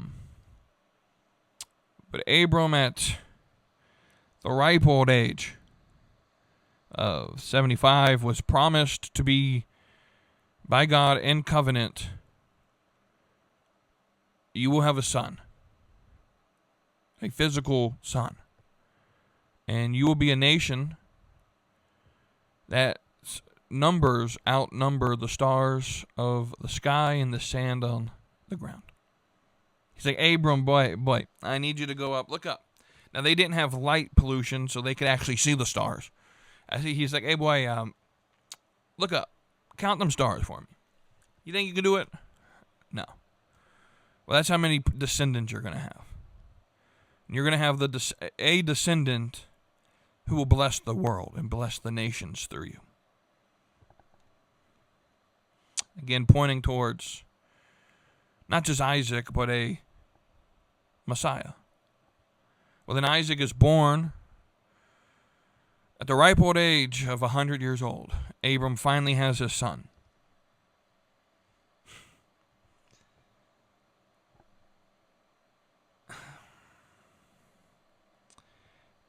And the promise was fulfilled.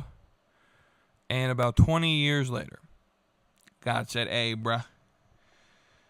He goes by Abraham at this point. I need you to take your son and take some wood, go up this mountain, and sacrifice him. And Abraham does. They go on this 3-day journey. And they get to the mountain. And Abraham tells the servants, hey, stay here with the donkeys. I'm going to take the boy. We're going to go up the mountain, and in a little bit, me and the boy will come down. Now, just aside to the story here, he knew that he would come down with the boy. Even if he killed him, then he would be resurrected. That was the belief in Abraham. And so he builds the altar, and then he grabs Isaac, and he ties Isaac to the altar. And imagine a 20-year-old, hey, Dad, what's going on here, bro? What are you doing? Abraham lifts the knife and gets ready to slit his son's throat. And he gets told by an angel, stop. And as he looks behind him, there's a lamb behind him. Again, this was a picture towards a greater story. We then get 400,000, through history, we'll speed it up a little bit. 400 years of slavery of under the Egyptian rule. Moses comes along and frees the people with God's help. They finally, after 40 years of wandering in the desert, they get to the promised land.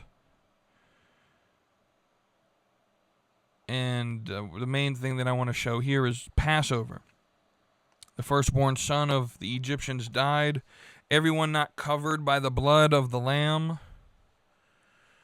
his firstborn son died. Again, a picture of what was to come.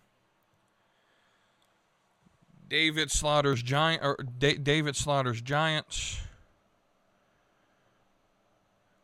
Gets told that there will be a descendant from your line that will be the Messiah. Prophecy after prophecy of a coming Messiah, all of them fulfilled. Born of a virgin in Bethlehem.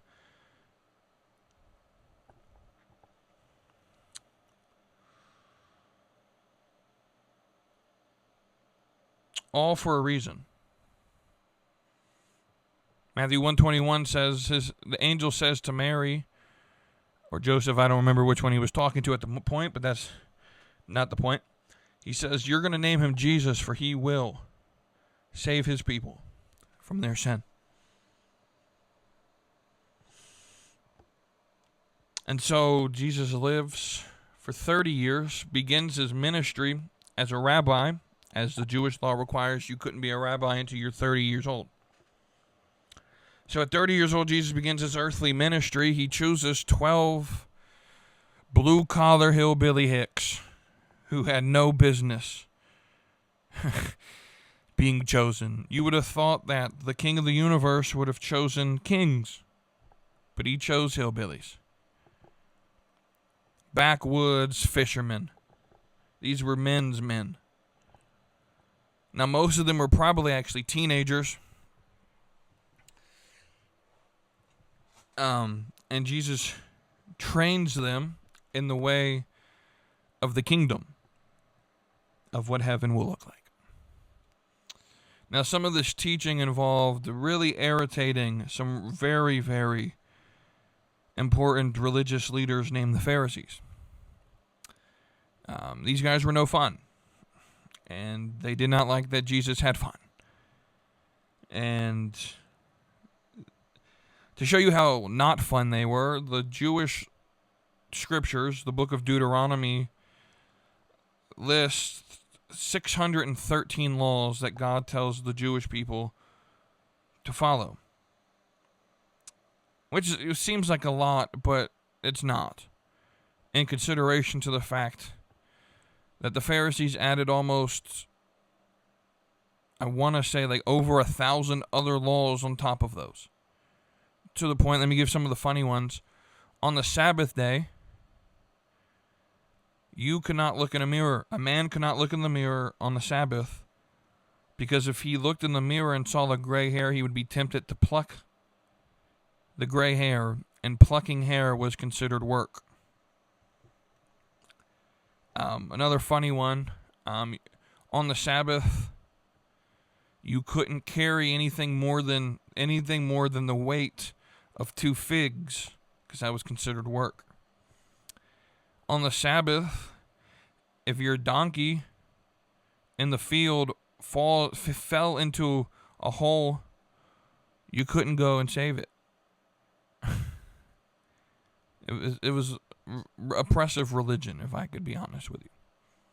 It was heavy, burdensome religion. And Jesus comes and says, bro, you ain't got to follow them.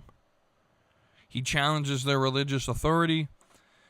He calls them whitewashed tombs. I think the most insulting thing he said to them, though, was, you are like your father, Satan. You are a liar. You are deceivers. You are a murderer. You seek to kill me. And that they did. And in comes the Holy Week. It's Passover week. Jesus is walking in on what would be what we call Palm Sunday, which would have been yesterday. He would have walked into Jerusalem. He rode in on a donkey. The normal common man recognized this prophecy, I think, from the book of Zechariah, that the Messiah would come in on a donkey. They are chanting in the crowd, Hosanna, Hosanna, hallelujah, Hosanna in the highest. They're worshiping him as king. Now, they wanted a political king. They thought he would come in.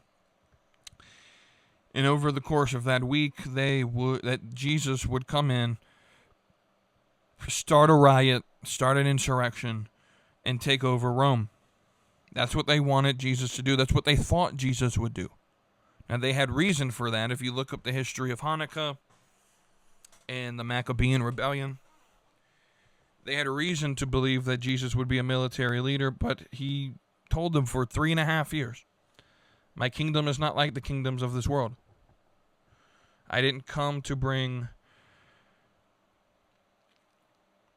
a political kingdom. I came to free you from your sins. And he spends Monday, Tuesday, Wednesday just irritating these Pharisees. Monday, he flipped over some tables, told them to stop making the temple a den of thieves. Stop the trade in the temple. Eventually, we'll get to Thursday night. They do the Passover dinner. And he tells his disciples to walk with him to a garden he visited a lot called Gethsemane. And while there, he's praying.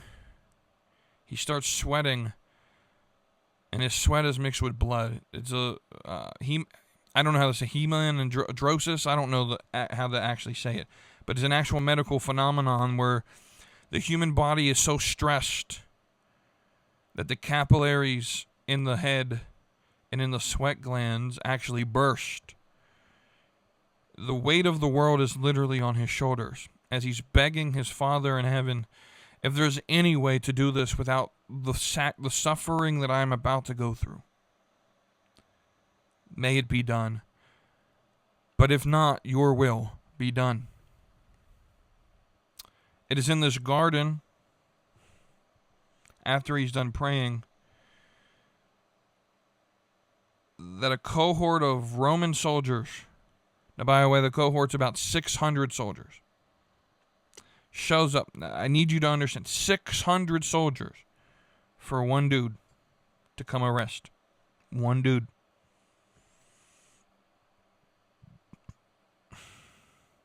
Judas is leading them to him. Now, Judas, on the way to the garden, told the leaders, the one I kiss is the one who is Jesus. They ask him, are you Jesus? Oh, and he says, I am. Ego emai in Greek. Ego emai. Now that is also, for those who don't know, in the Hebrew, I don't actually know the Hebrew name, but the Hebrew back in the book of Exodus, when Moses speaks to God in the burning bush, and the burning bush said, Moses says, God, who I tell Pharaoh has sent me, say, I am sent you. Well, the Hebrew for that phrase, when translated into Greek, is actually the same words, ego emai. And so he called himself Yahweh, the name of God. And the Bible records that as he said that, all 600 men in this Roman cohort fell to the ground. Not in worship, but they fell to the ground at such power of this name.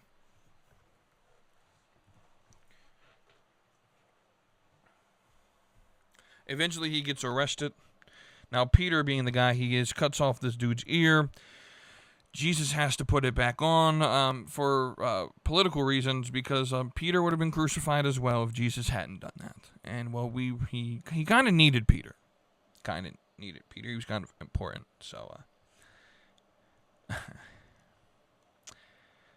so on a Thursday night, in the midnight hours, heading into Friday morning, an illegal trial happened.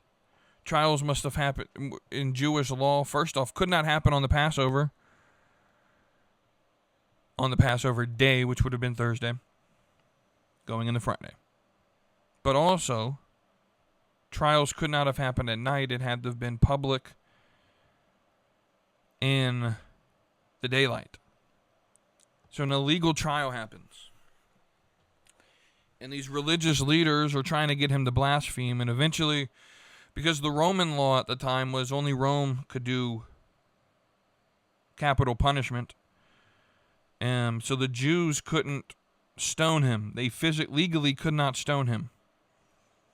Because they didn't do crucifixion, they did stoning. So they pass him on to Pilate and Herod, the Roman leaders. And Herod comes out, and Herod had a tradition, Pilate had a tradition during the Passover week that he would release a Jewish criminal back to the people to sort of keep in their good graces, to stop any insurrection from happening. And so Pilate's idea was, we're gonna arrest him, we'll flog him a little bit, then we'll release him. The crowd will want him released. Well, the crowd said, no, give us Barabbas. Now, Barabbas, historically, his name also was Jesus. Barabbas literally means son of a father. His name in some translations is translated and actually given that his name was Jesus Barabbas. Jesus, the son of a father. I just mentioned that. It's not very important, but I think it's kind of interesting. But Barabbas, this insurrectionist criminal who deserved to be put on the cross for standing up against Rome, gets released into the crowd.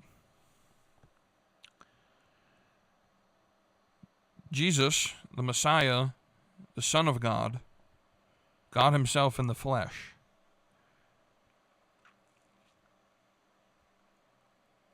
is then scourged. And for those who have never looked up Roman scourging and have or have not watched the movie Passion of the Christ, if you see the beating that happens in Passion of the Christ, that's only half of it. They beat him to where he was not recognizable. Not that they couldn't recognize him as Jesus, but they could not even recognize him as a human being. I want to explain to you, I sit in this every single year. I listen to this said to me in quiet every single year. And I sit in this. Because this is the type of reflection I need. I want you to listen to the treatment that would have happened in this scourging. He would have been tied, back and buttocks exposed to the crowd, tied, hands, if you see the video, hands sort of crossed in a prone position to where his entire back was prone, and two Roman guards who were pagans and had very little sympathy to begin with, or empathy to begin with, they would have taken what is called a cat o' nine tails. Now, it literally would have been a handle with 9 pieces of leather coming out of it. And on those pieces of leather would have been metal, glass, bone, rock, hooks, just anything they could think of. And they would whip 39 times into the back of Jesus. More than likely, now they did 39 because 40 was believed to would have killed a man. And of course they wanted to kill him on the cross. That's how devious the Romans were. They had literally perfected crucifixion to a science. They didn't create it, but they loved perfecting it. And so, one by one, they traded blows. Some historical records say more than likely he would have been scourged to the point muscle, bone, and organs would have been exposed. I'm not trying to be too graphic, but I really just need to expose this. There's even someone even I remember hearing said there was a very good potential that one of these hooks would have hooked into a rib bone, and as they ripped it out of him, would have pulled a rib completely out of his body. We don't know for sure, but there's a potentiality that could have happened. He was beaten beyond recognition. They pulled his beard out of his face, literally ripped it. And it wasn't like they plucked it piece by piece. They just ripped a section out. Now, in that culture, being beardless was humiliation, right? They crowned him with a crown that day of thorns, 2 inches deep, that when they pressed it in, I think a lot of times we read that they put a crown of thorns on his head and they pressed it in. And I know for me, for the longest time, that didn't really sit into me with what that meant. These thorns would have gone into his head so deep it would have penetrated his skull. They then put the crossbar. Now, he didn't carry the whole cross. Like I said, they mastered crucifixion to the point that the bar that goes vertical typically was reused. They did crucifixion so much that they would just take people to the same places and take some bodies down and then reuse the cross, the vertical beam. And so they stuck what is called the patibulum, I believe is what it's called, which is the actual crossbar, the horizontal bar. They put that on his back. And one of the Gospels, I don't remember which one, because they all sort of, blend together in my head. One of the Gospels mentioned that he couldn't carry it, and so they gave this traveler who's from Cyrene, his name's Simon. He's just there for the Passover, right? And he's just a random guy, and the Roman guard pulls him in and says, "Hey, bruh, you're carrying the crossbar for him. We're about to go kill him." So they get him to there, and they take 2 spikes. And I know we always say through the hand, but I'm going to show you a nail wouldn't be able to hold the body if it gets put through the palm. There's actually, and I said there's an exact science. There's actually a space in your wrist bone. There's actually a space there where they would put the nail, they would nail it in, it would break the wrist bone and also penetrate a nerve. And so you would go through you actually would hold through your wrist, and it actually is one of the strongest parts on the hand. And you would be crucified with nails through your wrist, and it would go through a nerve. And so I need you to sort of picture this. Crucifixion isn't, you don't die from like the bleeding, or you die from asphyxiation or lack of breathing, carbon monoxide poisoning, or dioxide poisoning. Yeah, carbon dioxide poisoning, CO2 poisoning. Because there's no way for you to breathe properly. And so what would happen is, as they're sitting there, human nature is to try to figure out a way to breathe, and so you would pull yourself up, and as you did it, the nerve would send a shock through your arms. And so eventually you would grow, it would be too painful that you would stop breathing because you couldn't pull yourself up anymore. Now we go down to the feet, and there was one of 2 ways, we don't know exactly how they did it, to Jesus. But the first way was they would have overlapped the feet. And if you're watching the video, I'm showing it with my hand. But they would have overlapped the feet, and maybe one nail through the feet together. The most common was they would actually, again, it would just be one spike. That's why it was 3 nails. But one spike through the ankle bone on the side, and they would drive it in through the side. It would go through the 1 foot ankle, through the crossbar, or excuse me, the vertical beam, through the other ankle bone. And again, as you pushed yourself up with your feet, you would hit nerves, and It would be painful. And then you essentially just sat there and died of asphyxiation. It typically would take days, 3-4 days. And so it was uncommon, or excuse me, it wouldn't have been uncommon for you guys, for people to be walking around the Roman Empire, walking past people on crosses, still literally in the process of dying, screaming for mercy for people to take them down. Now, it would have been a crime to take them down, by the way, and then you would have been crucified, just for you to know, right? And I go this graphic because I don't think a lot of us sit and have ever thought about that should have been me. That should have been me. It's what we call penal substitutionary atonement. Penal means the penalty of the law. God's law demands death for sin, right? Atonement is to make a wrong right, and that's kind of easy. And then substitution, God himself steps down and takes the place of those who owed a debt, and he pays it himself. And so this Sunday, you may not celebrate Easter, and that's fine. I'm not going to say go to church or whatever. I'm not going to force that on this audience. I just want to let y'all know, like, this week to me is very important. And I'm going to yap a little bit about it. And I'm not ashamed of it. It's the greatest week that ever happened. It's the greatest event of all mankind.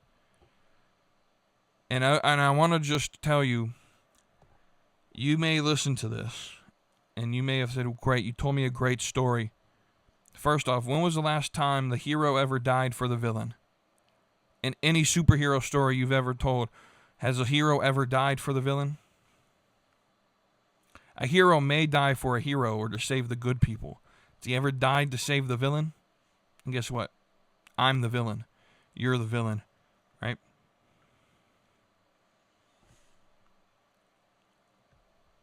But you may be sitting there saying it's just a story. It's just a fairy tale. None of it's true.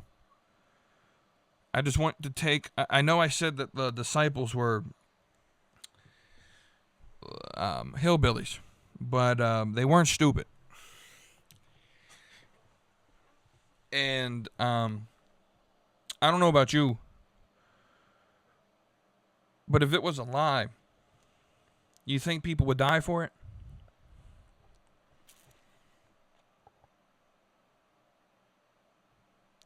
Much less suffer for it. Every single disciple besides Judas kills himself. All the other disciples who didn't betray Jesus, they all die from persecution. Peter eventually does get crucified. They crucify him upside down because he says he's not worthy enough to die the way his Savior did. Thomas, record says, he went to India and got speared through the body. Rome was not nice to these people. Some got eaten by lions. Some got literally what they called flayed, or their skin was literally peeled off of them. Which just gives me the creeps just to even think about what that even felt like. Some were, tarred and feathered to death. John is the only disciple who doesn't die from the persecution, but not from lack of trying. They boil him alive in a vat of oil. Somehow he survives, and then they throw him on an island named Patmos. But yeah, I don't think these people would die for a lie. The Apostle Paul, who wrote over half of the New Testament, gets beheaded.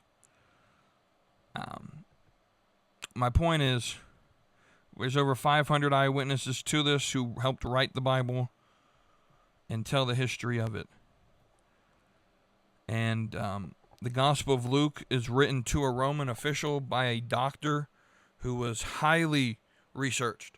And if he would have lied to a Roman official, again, that's a crime. You just wouldn't do it. And so there's a lot of evidence that I highly recommend you look into to show that this is a true story. And on Sunday, we celebrate that the King of the universe, the creator of all things, he died. But he's alive today. And he's coming again. And I hope that as you hear this, that if it's pulling on you, you respond positively to that pull. This would be the easiest time in the world of the year to go to church. And I would love if you guys do. If you have questions, hey, is this a good church for me to go to? I'll research it for you. I'll be willing to do that. Let me know. But, yeah, I appreciate you letting me yap for a minute. Thanks for listening to the Slapping Meat Community Show. I'm Wetoodeep. And until next week, I'll see you on the next episode. So hit that subscribe, come along for the ride, whether it's NXT or NFL time. Going in the ropes and fourth and deep, slapping meat community every Tuesday. Open immunity, help immunity, every Tuesday, every Tuesday. Open immunity, help immunity, every Tuesday.